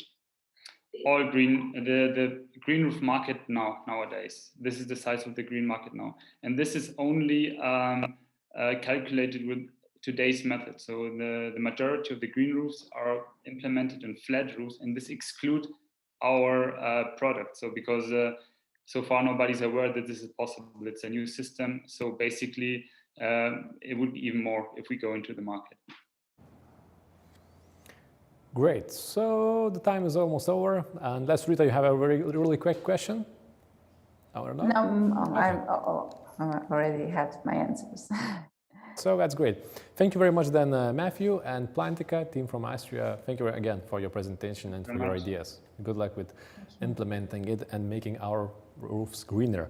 Now, our next team on the stage is coming from United Kingdom, and the name is EcoSaf. Let's hear their pitch. Hi everyone, my name is Raúl Aravena, and I'm here to talk about EcoSaf and surfactants. Probably you don't know what surfactants are, but for sure you have enjoyed their benefits because surfactants. My name is Raúl Aravena, and I'm here to talk about EcoSaf and surfactants. Probably you don't know what surfactants are, but for sure you have enjoyed their benefits because surfactants are the key ingredient in every cleaning product that we use every day, providing cleaning capacity to this product. Unfortunately, the most part of them are based on petrochemical. But in EcoSaf, we're going to change the reality through our technology because we have been able to develop a 100% plant-based surfactant, and we want to license the production and commercialization of this surfactant to surfactant manufacturers. So they can sell our surfactant to cleaning product formulators, and we get a fee per each kilogram of surfactant commercialized. In the beginning, we will be focused on the household laundry detergent market in US, which consume about 30,000 tons of surfactant per year. And in 10 years, we're going to get the global market, which consume about 1.6 million tons of surfactant per year. And this is just one cleaning product category. But as I mentioned before, surfactants are used in every cleaning product. In order to penetrate this market, our value proposition for surfactant manufacturers is to increase 3 times its profit if it is produced EcoSaf instead of a conventional surfactant. And our value proposition for cleaning product formulator is to produce a laundry detergent which performs better and at lower price than green laundry detergent currently available in the market. Surfactant manufacturers and formulators are going to get these benefits because we have developed a highly scalable technology, which means that we can produce large volume of surfactant at low price. Another advantage of our surfactant is it is 100% plant-based and perform as well as petrochemical surfactant and better than current green surfactants available in the market. We have talked with several surfactant manufacturers and formulators in the last year, and we have confirmed that plant-based solutions are highly required in this industry. Also, we have confirmed that EcoSaf properties are highly promising as replacement of petrochemical surfactants. Another key learning has been that the scalability of the process is a key factor when surfactant manufacturers decide to introduce a new surfactant on their portfolio. So far, we have signed some NDAs and MTAs with some companies to work with us in developing our technology. With our product, in 5 years, we estimate to penetrate 30% of the beachhead market, which means a profit of $1.1 million per year. The key drivers to get this penetration are the process scalability and the cost of the raw material because they are directly influence the final price of the surfactant. And another key driver is the market penetration that the surfactant manufacturer is going to have in the beachhead market. But we are not going to be just profitable. We will also help to the surfactant manufacturer to reduce its carbon emission in 25%, which means if we go to the global market, we will be able to reduce in 3.8 million tons per year the CO2 emission of the surfactant industry. And another important climate benefits are that we are going to use waste as raw material and our product is 100% plant-based. Finally, this is our team, Dr. Amir Algata, Professor Jason Hallett, our consultant Tony Martin and I. And our dream is to see EcoSaf in every cleaning product category in the next 20 years. And hopefully you will be enjoying EcoSaf at your home. Thank you so much. And now Amir is happy to answer your questions. Thank you for your presentation. EcoSaf, a team from United Kingdom and their plant-based surfactant. And we have Dr. Amir Algata with us here online. Hi, Amir. Hello, hello. Hi, good to have you here. So now get ready for the 3 minutes of questions and answers by the jury. Let's start. Who wants to start? I can start now. Hi, Amir. Nice to meet you and your project. Are you reaching for a patent, or do you already? Yeah, we already actually filed a patent like last year. So now we are applying for the national, for the first year national coverage. Basically, the patent covers the process to manufacture the surfactant, the chemical structure and its properties, and its application in the formulation. So it's quite a robust patent. Okay, great. Thank you. I have a question. You mentioned that manufacturers can increase profits by 3 times. Can you explain how? It's cheaper technology or new technology that would have higher price? What are the drivers? Absolutely. So basically, this comes directly from our customer discovery that actually the customer, but more precisely, the formulators are willing to pay a price that is between 3 to 7 times higher compared to current surfactants. Consider that our surfactant can deliver some properties on some clean credentials that currently are not available on the market. First of all, derived from waste. Second, performances that can match the same oil derivative one. And this is a very important factor because this is what is limiting the expansion of the green detergent market. Moreover, our surfactant is highly biodegradable and not toxic for the environment. So all these credentials associated to the performance with the further fact that actually our surfactant can increase the number of doses in 1 liter of detergent, which is translated in saving water usage and saving on packaging, lower CO2 emission due to the supply chain. It gives to this surfactant very strong credential, which customers are willing to more. Thank you. Okay, we lost you for a moment. Could you repeat your last sentence? Yeah, sorry. So basically, there are different green credentials, which are the fact that it's derived from waste, higher performances, high biodegradability, and low toxicity to the environment. So all these factors combined together actually make this surfactant to be sold at a higher price because the formulators are willing to pay more for it. Great. Yeah. Okay, I have a few questions, but I see it's only for one question. So why you choose US market as a beachhead segment, not UK market, where you are based? Yeah, let's say that the UK market is subjected to the REACH regulation, which make the introduction of a new substance very, very difficult. The capital involved are not on the size of a new spin-out company. While in the US, introducing a new compound is much easier. It's a process that costs $30,000 more or less, and it requires 6 weeks. While in the UK, usually it takes up to 3-4 years. Okay. Involve millions. Okay, thank you. Yeah. Thank you very much, Amir. Thank you for your presentation. Thank you. Great idea, great to have it, great to hear it. This was Amir Algata from Team EcoSaf from the United Kingdom. Good luck with your idea. Hopefully it works out. And next on the menu is Terror from Space, a team from Italy. Let's hear their pitch. As a wine grower, would you like to know which are the best fields for you to produce a high quality wine in a sustainable way, both environmentally and economically? Well, we at Terroir from Space have the solution for that. I'm Alessandro Saetta, founder and CEO of this Italian startup, currently developing services in support of global viticulture. Nowadays, there is an increasing number of traditional wine growing regions actually suffering from a climate change effect. Just think about the southern Mediterranean area, while on the other side, there are an increasing number of emerging non-traditional wine regions actually benefiting from this climate shift. Well, those are the scenarios where we fit in. Accordingly, we support wine growers in finding the best unexploited planting fields to create new vineyards, ensuring stable grape production in the years to come. We charge this service €300 per hectare. Additionally, we offer a field health and monitoring service in form of reports. This allows us to lock in customers through subscription. Our beachhead market is constituted by Southern European viticulture, specifically by Italy, France, Spain, and Portugal.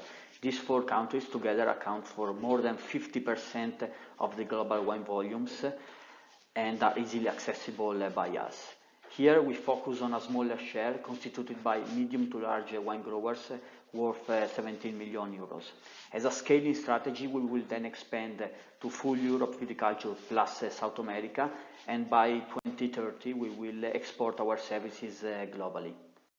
In a nutshell, our value proposition aims at increasing efficiency and quality for wine growers. As a matter of fact, compared to classical solution, our technologies allows us to reduce agronomic costs by 20% and increase yields up to 30%. As a direct effect, we reduce investment risks and quality volatility, two important aspects for high valuable crops such as grapes. Our service is heavily reliant on data, primarily Earth observation data from a satellite. From this data, we extract parameters associated with soil, weather, and climate that are going to feed our AI model. As an output, our service is constituted by a suitability map listing and showing all the viable unexploited planting sites matched and paired with the most suitable vine variety. We can take advantage of our strategic delivery partners network, including, among the others, the Porto Protocol Foundation, of which we are a member, and the EIT Food Seedbed Incubator, where we are currently enrolled. Concerning competitive advantages, our business model envisions a capacity building approach and a customer captivity strategy. Furthermore, our scaling up strategy is going to be smooth, both geographically and crop-wise. Our 20+ interviews confirmed our assumptions. Production are actually decreasing, and the wine growers, well aware of climate change, are trying to take actions to mitigate these detrimental effects. Sadly, they cannot fully cope with this negative and fast-changing scenario. Terroir from Space needs to keep networking with multiple stakeholders and finalize its prototype development, also to exploit letters of support signed by wine growers actually willing to test our technology. When it comes to financials, we estimated a 50-year profit of 17 million euros in a market of 250,000 actors. Here, key drivers are price, market share, which is 20%, and customer acquisition cost. Our technology, with 20% of the beachhead market, allows us to save more than 143,000 tons of CO2 emissions per year. Our climate adaptation philosophy enables us to deliver a positive social impact, increasing economic resilience of rural areas and boosting job creation. Terroir from Space team is truly international and European, with a nice mix of technical and business background, listing aerospace engineering, mathematics and data science, strategic business development, and art wine domain knowledge. As a team, we dream of having a 1.5 million euros revenue in 3 years, supporting the creation of 150,000 hectares of vineyards in the next 5 years. We also want to boost the adoption of indigenous vine varieties, reducing environmental impact in viticulture. Having said that, I thank you for your attention, and I do welcome your questions. Italy, wine and space, you got my attention. This was Terror from Space, a team from Italy and their idea. And we have Alessandro set online with us, ready to answer the jury's question. Hi, Alessandro. Hi everyone. Hi, good to have you here. Thank you for your presentation. Let's start the question and answer session. And jury, who would like to start? I could start. Could you explain customers more? You're in the ticket, but you have 250,000 customers. So what is it? What we are and. Yeah, as I explained here, the beachhead market is not country-based, but it's including the Mediterranean area. So we have 4 countries, and together these countries account for more than half of the global wine volumes. Within this scenario, we have then to shrink and to diminish the pool to medium to large wine growers, because we think that 2 hectares wine grower wouldn't be super eager to initially to have our service. Okay, so it's like a medium large wine growers. Yeah, initially, yeah.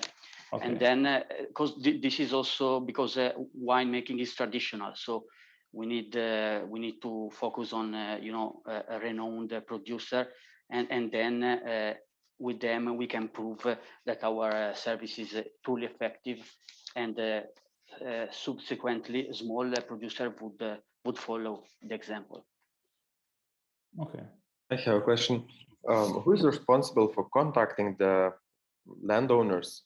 Or you only find a suitable land and give it to the clients, or contact and agree on the price of rent? Thank you for the question. Actually, we are trying to build a network of partners. So landowners, even land brokers, real estate companies, insurance companies, we are trying actually to include in our network. And an additional service would be for us to do all even the administrative stuff for the wine grower itself. And eventually we might also include in our network agri-machinery industries that can then prepare the land to actually, to actually have the vine planted.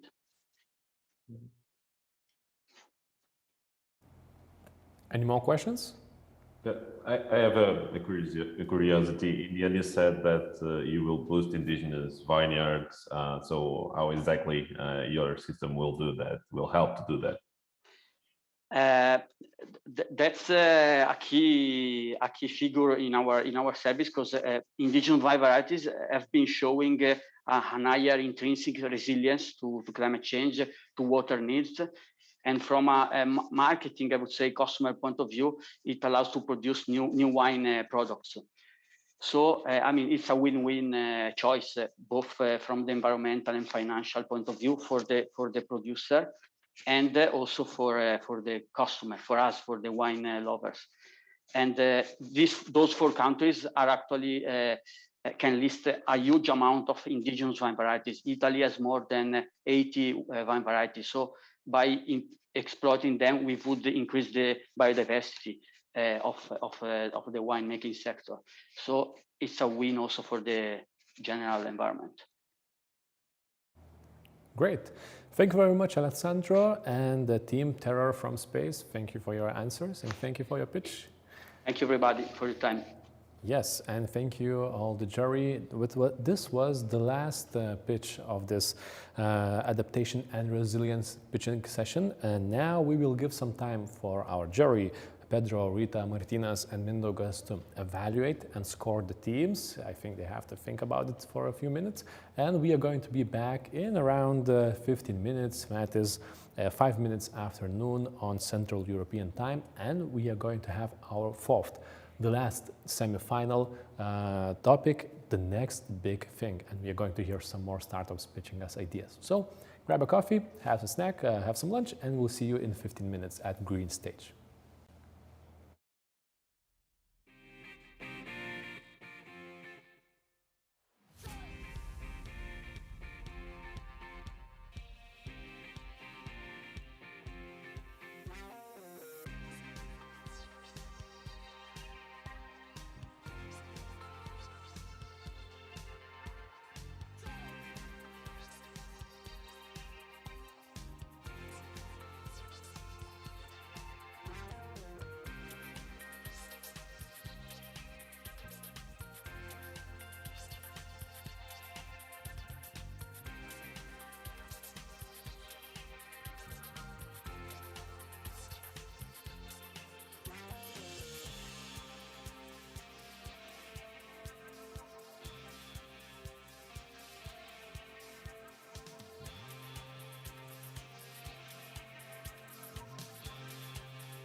Back to the green stage of Climate Launchpad European Finals 2021.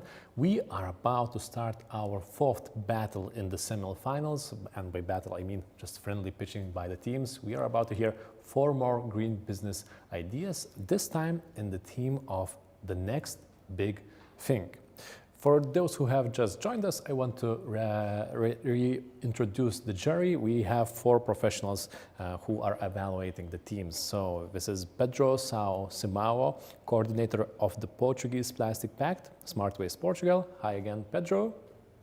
Good morning again. Hey, I hope you all, the jury, had some time to drink something or have a snack or something too. They're working really hard today. Rita Branco, venture partner at Grosvenor House of Investments. Hi again, Rita. Hello, everyone. So good to be here. Yes, Martina Skanzeras, a very active jury member, founding and board member of Lithuania Business Angel Network, entrepreneur and investor. Hi, Martinas. Hello, everybody. And Mindaugas Kieža, innovation expert at Agency for Science, Innovation and Technology here in Lithuania. Hi, Mindaugas. Hi. So, some work still left for you. We are about to hear 4 teams, and they are going to have their 5-minute presentation, followed up by 3-minute questions and answers.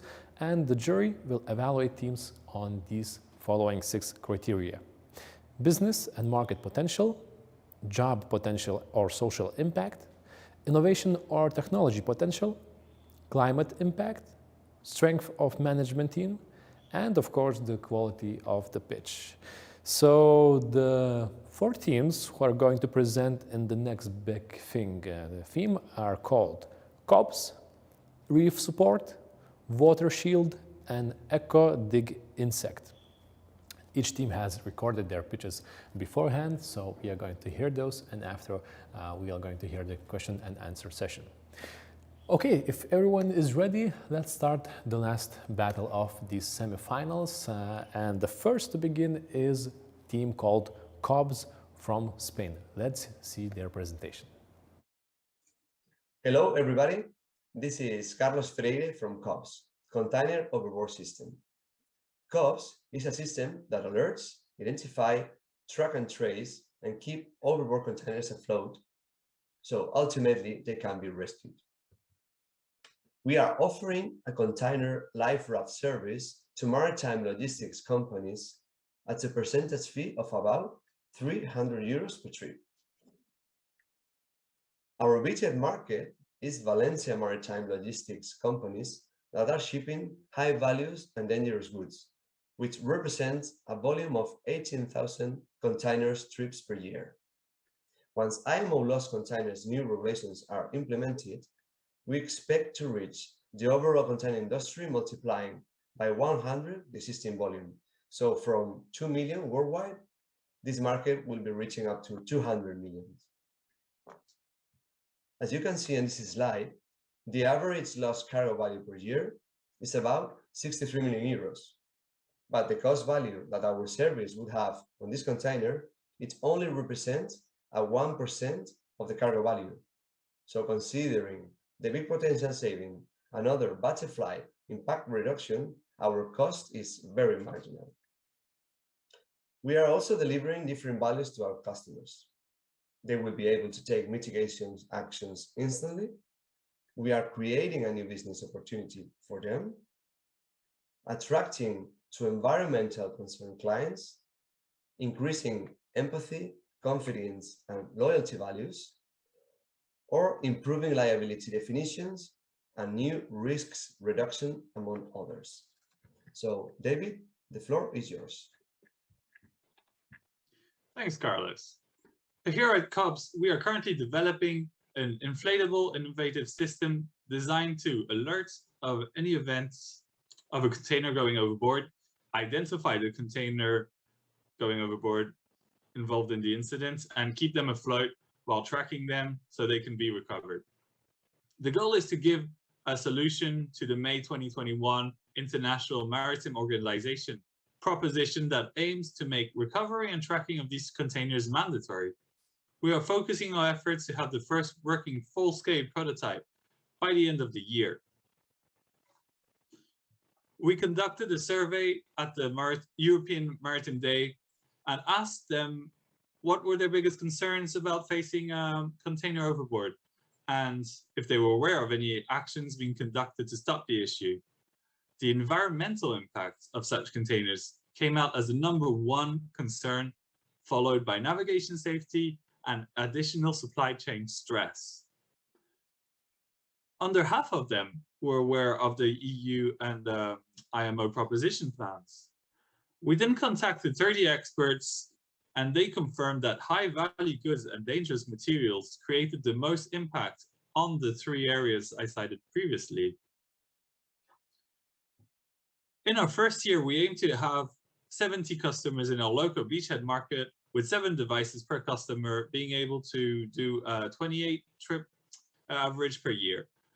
We would ask for a €300 fee per trip, so this would yield a €2.5 million revenue the first year, with much greater expectations once the IMO plans are effective. To talk about the main issue, during the last 13 years, 500,000 tons were lost and still remain at sea till this day. We aim to give the opportunity to recover these lost containers and reuse at least part of the content. We ran a study showed that we could save in average 3 tons of CO2 equivalent per container. This is a 5,000 ton CO2 equivalent yearly, also reducing the waste of goods at sea by 34,000 tons. We are a pluridisciplinary team, all with experience in the marine industry, guided by the vision that by 2030, COBS is used worldwide and generating €100 million revenue while eliminating the global impact these containers overboard have on our planet. Thank you for listening. Thank you, Carlos and team COBS from Spain for catching the lost containers at sea and also for your presentation. We have Carlos online. Hi, Carlos. Hello, how are you? Once again, thank you for your presentation. So your bet is that the next big thing are the containers at the sea. Let's hear what the jury has to say about it. Let's start with the question and answer session. We have 3 minutes. So the jury, who wants to start? I have a question. So when the container is lost, who will be responsible from catching it from the sea? It's your company or it's another one? No, we are not intending to get into this business. This will be something that, for example, it will depend which area the container has been falling. So today, for example, different maritime rescue agencies are in charge of specific areas. So if the container is like Finisterre, so the first ones that are advised will be the Finisterre companies that are in charge of detecting that issue. But we are not dealing with that. Okay, thank you. But I have a question. So thank you, Carlos, for presentation. I like an idea.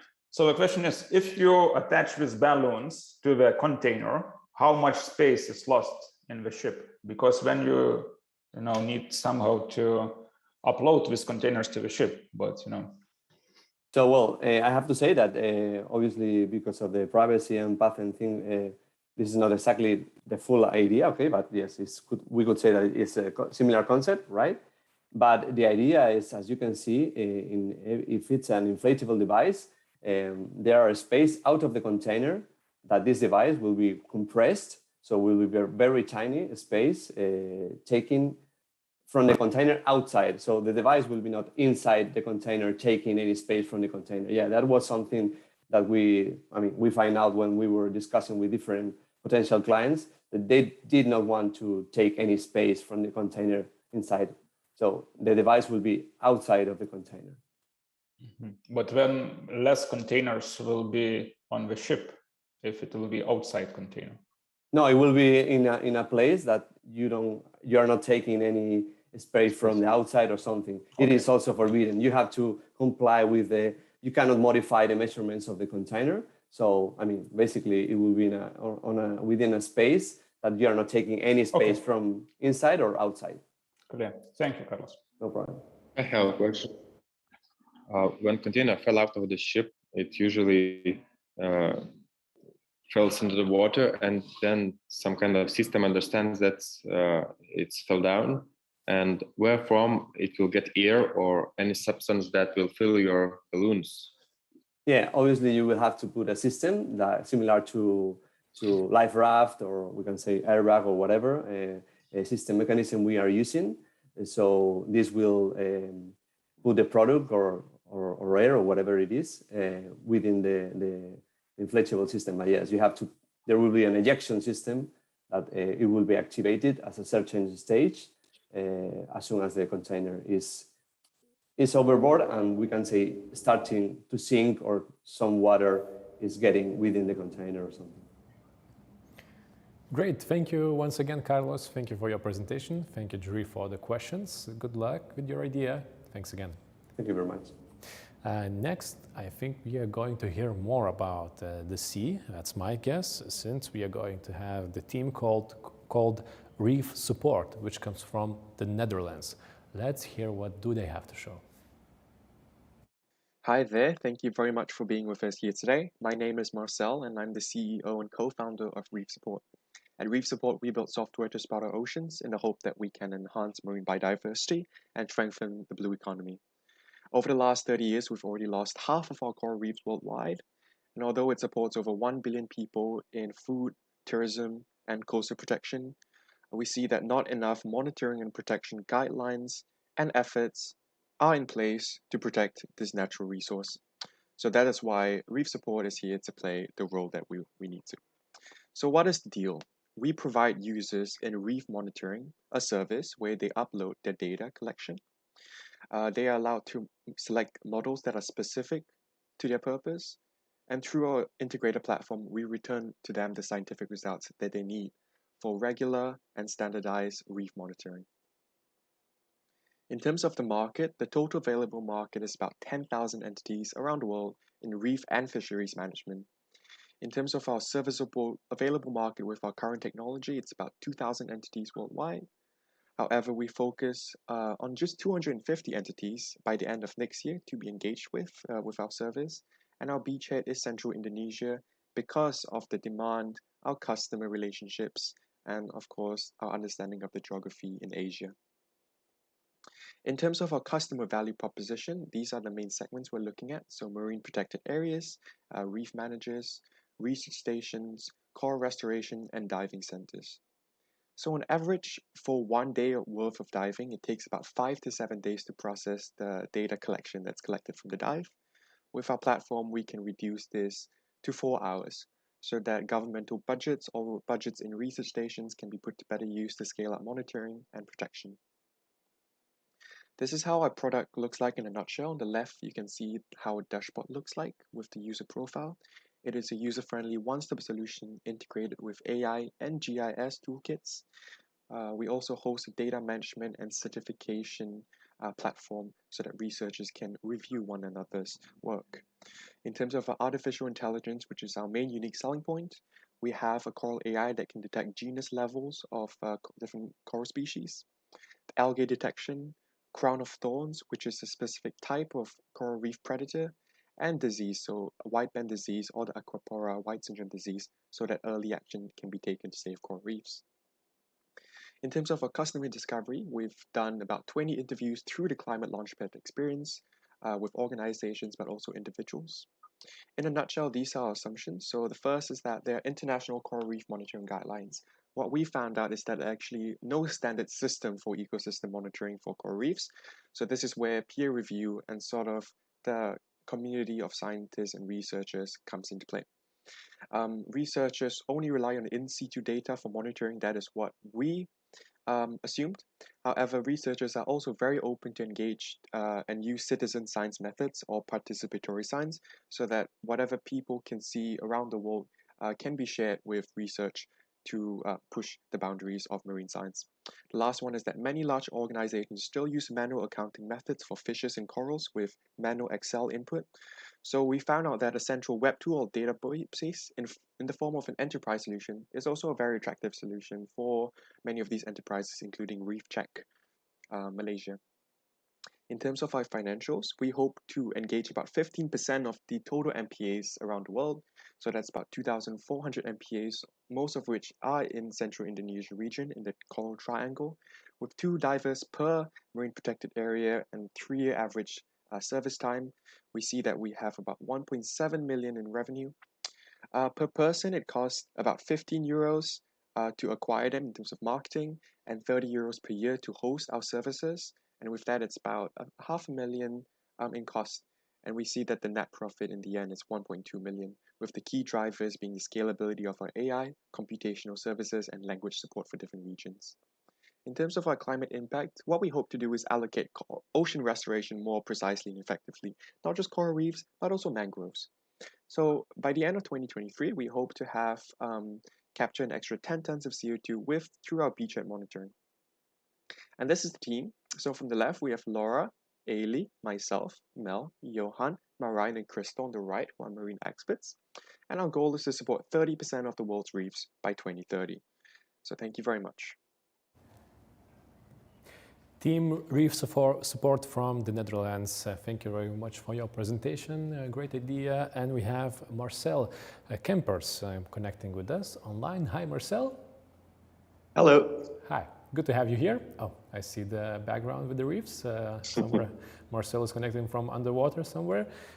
Great. So good to have you here. Let's start our 3 minutes of questions and answers. The jury, who wants to start?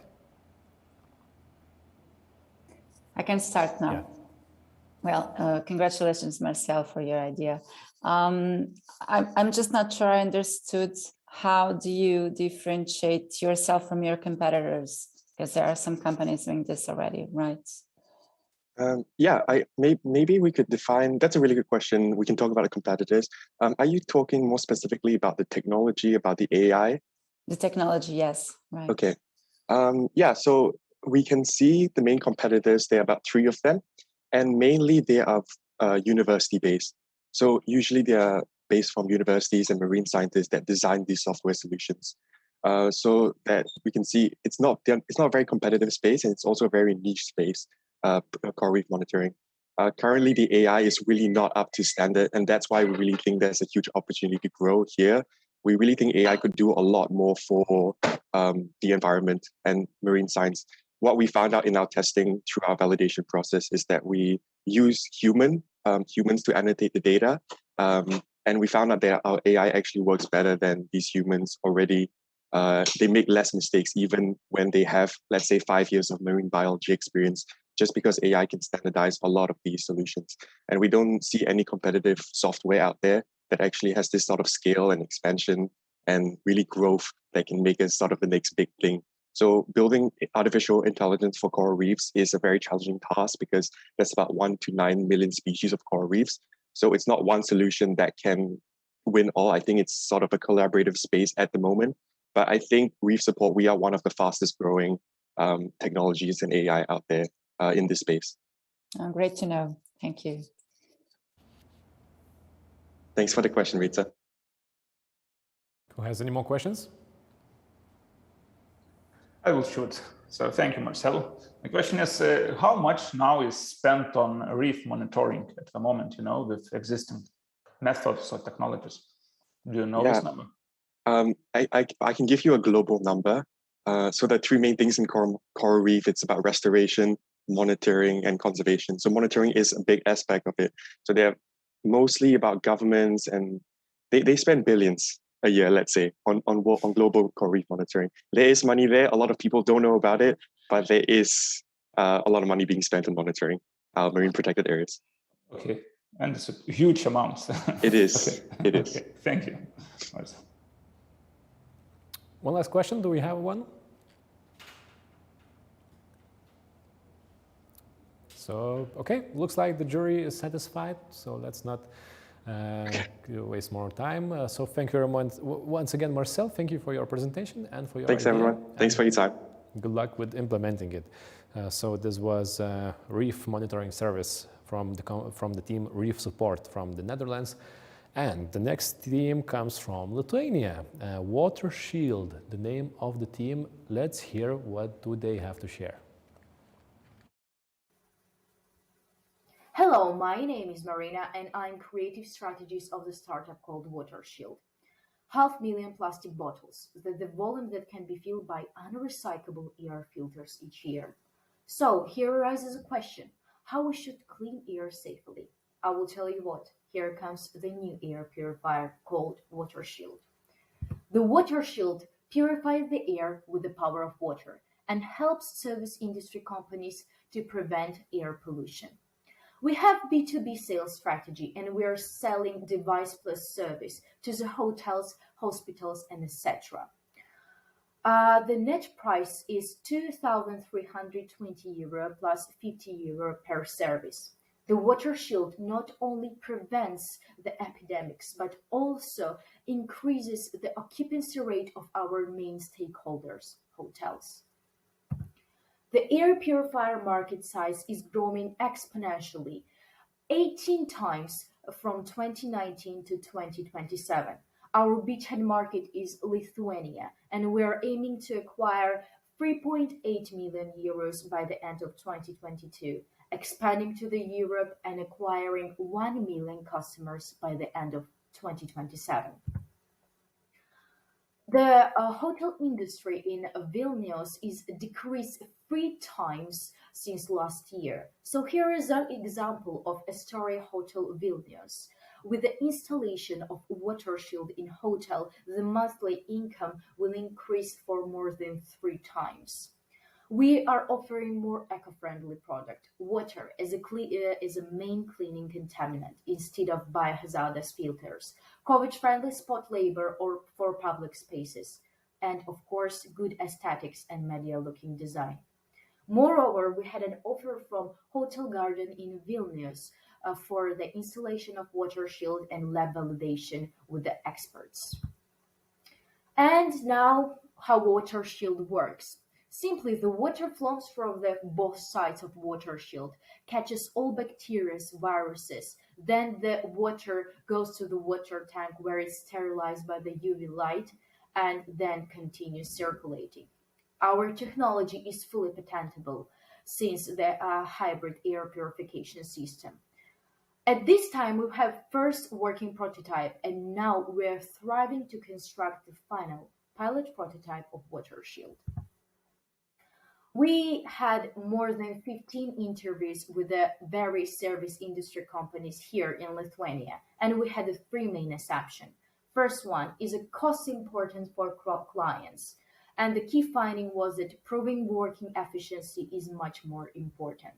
The second one was COVID-friendly place. The 90% choose COVID-friendly spots over ordinary one. And the last one is design. Importance of unique design for service enterprises. And yes, design matters. Here is a little overlook for financials. We're willing to share the 15% of market with the 26,000 customers and profit from each one or worth of €1,600. And by the year of 2024, we will acquire €41 million. For increasement of the revenue, we have 3 main key value drivers.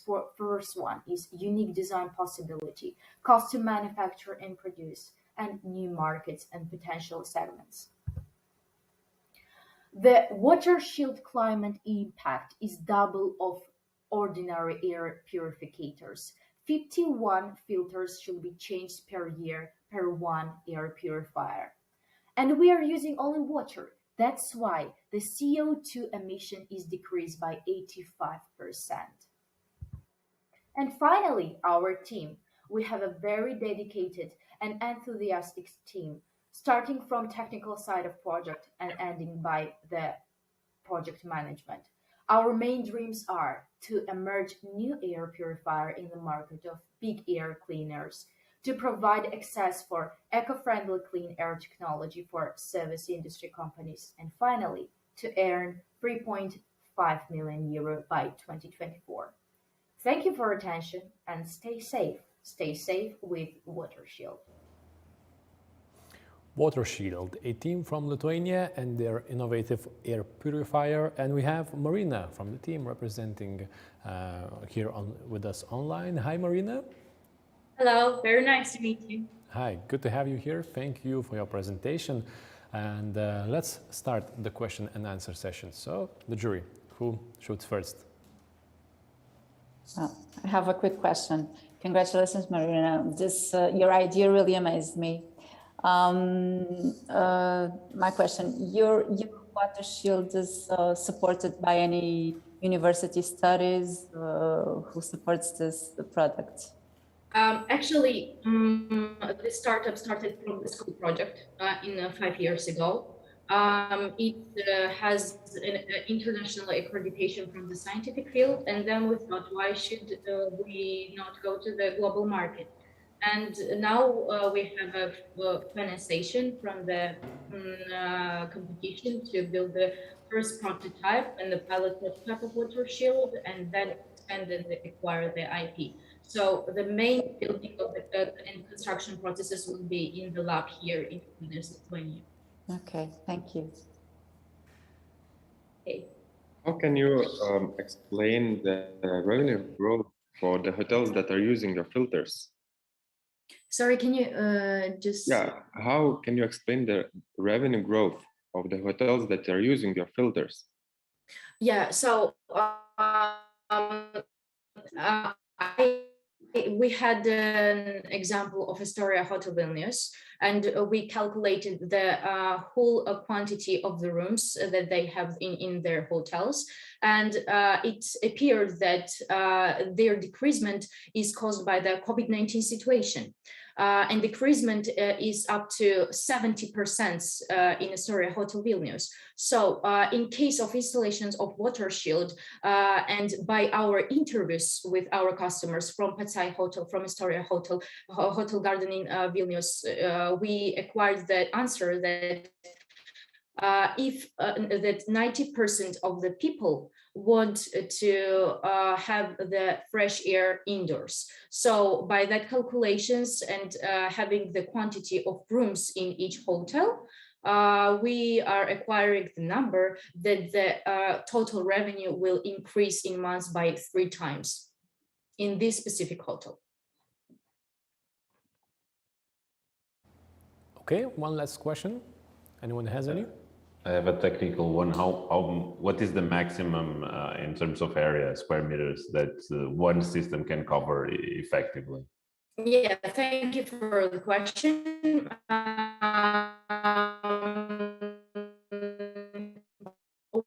We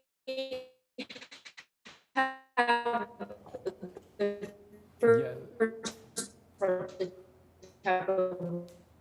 Okay, Marina, we kind of lost you for a moment. Marina, could you repeat your answer? Sorry, can you hear me? Yes, it looks like now we can hear you. It looks like we just lost you for a moment. Could you repeat the answer? Can you hear me now? Yes. As I said, we have a first prototype of the water shield, and we had the lab validation in our country, Georgia, from where we came from. And the battle distance was nearly 3 meters. So right now, by the end of 2020, and do the lab validation with the experts in Hotel Garden in Vilnius. And our estimation is nearly up to 10 meters. Okay. So I think we could hear the answer, right? So thank you very much, Marina. We had some difficulties, but we could hear the answer. So thank you very much for your presentation. Thank you for the pitch and your idea. It looks like the jury was interested in it. So let's move on with our last theme in this session, which is Eco Dig Insect from Italy. Does it have something to do with insects? We'll see. So let's hear the Eco Dig Insect from Italy.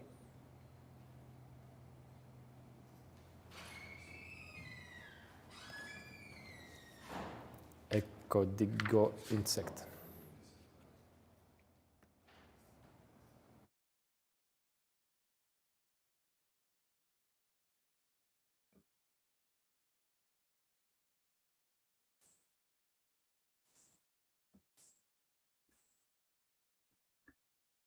The European Commission has recently validated the use of insects as feed for chickens and pigs.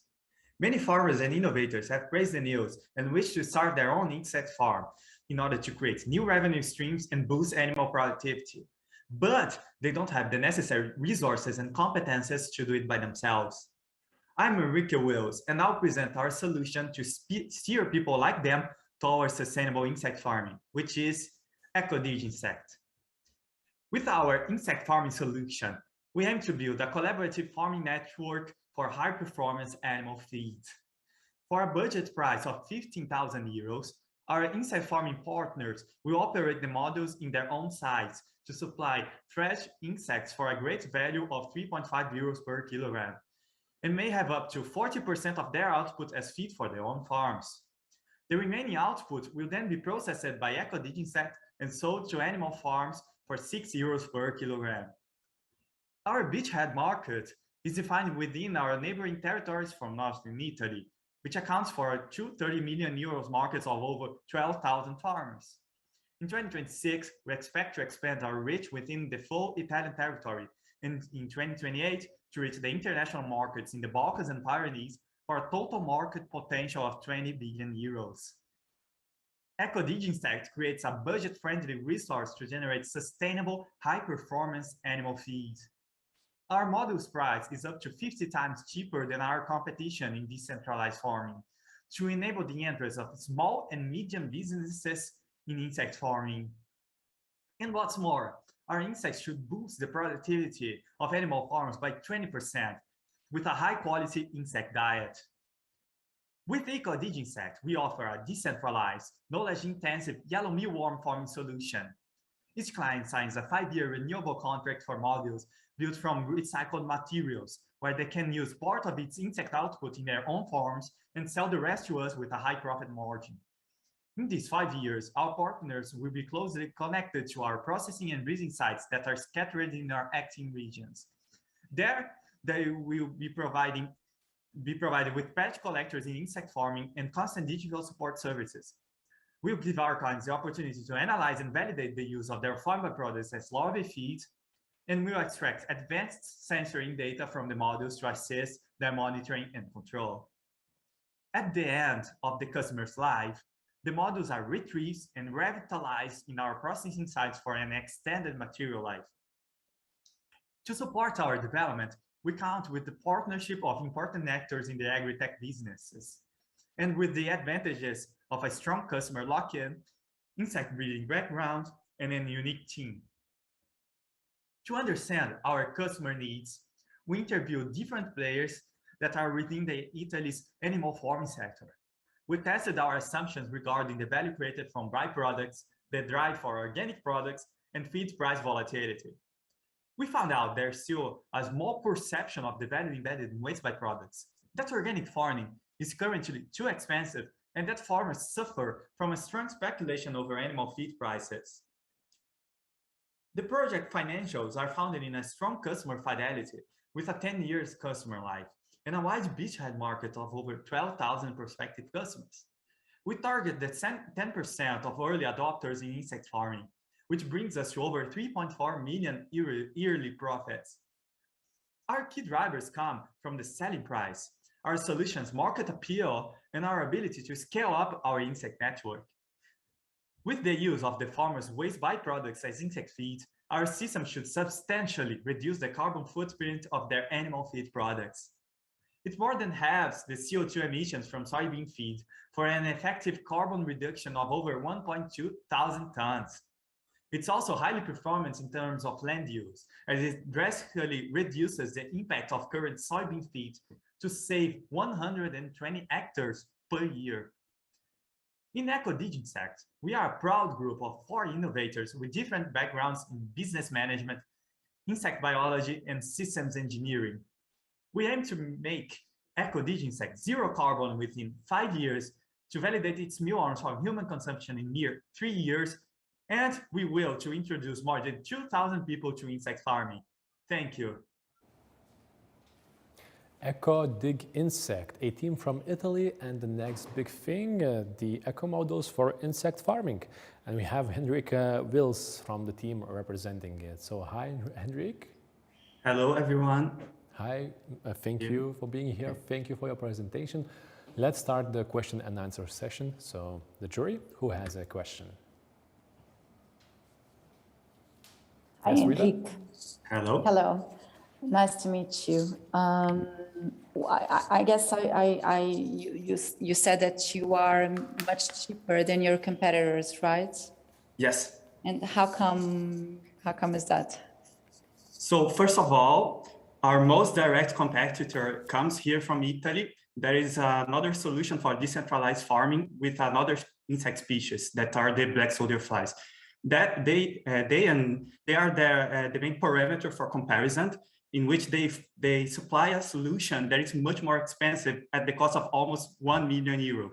So they are trying to target markets that are mostly constituted by big business partners.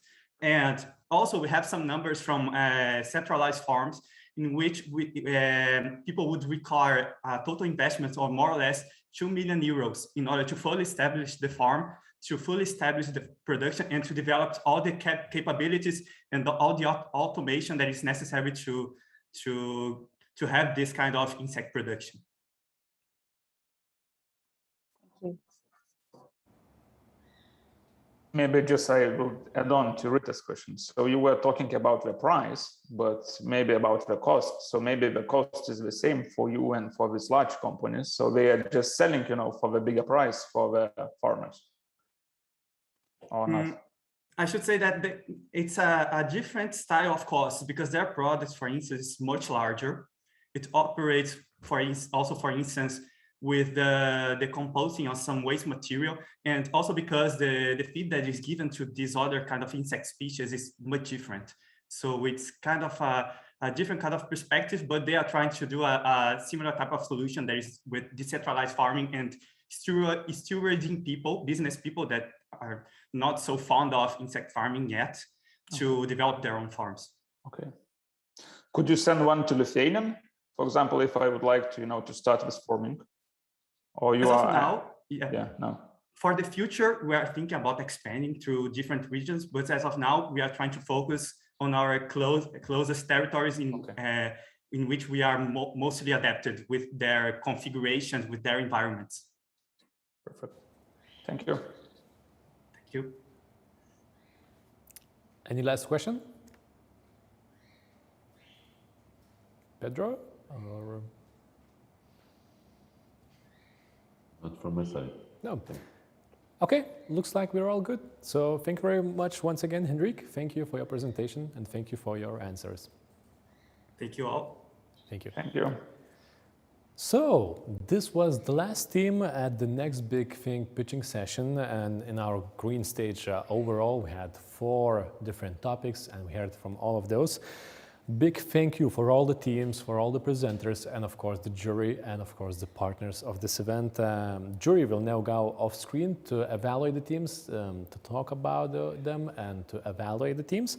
And the top 2 of each theme will be announced on the main stage at 2 o'clock Central European time, and those teams will get an opportunity to compete at the Climate Launchpad Global Grand Final on October 27-29th. So good luck for those who are going to compete on that. European final is already a big thing, but now you're going to go to the global one, to the big one. Additionally, one best team from each thematic block will pitch again on the main stage later today. These startups will compete not only for the fame and fortune, but also for having the most promising clean tech idea in Europe, also for some great prizes as well. So do not miss the main action on the main stage. Once again, 2 o'clock Central European time. Once again, thank you very much. The partners, the lecturers, the presenters, the teams, the jury. It was a great pleasure to hear from you, hear your great business ideas, solar roofs, containers in the sea, insects, all kinds of things. I hope that all the ideas works out for you. You capture all the CO2 you want to capture, and the world gets greener because of you. So thank you very much.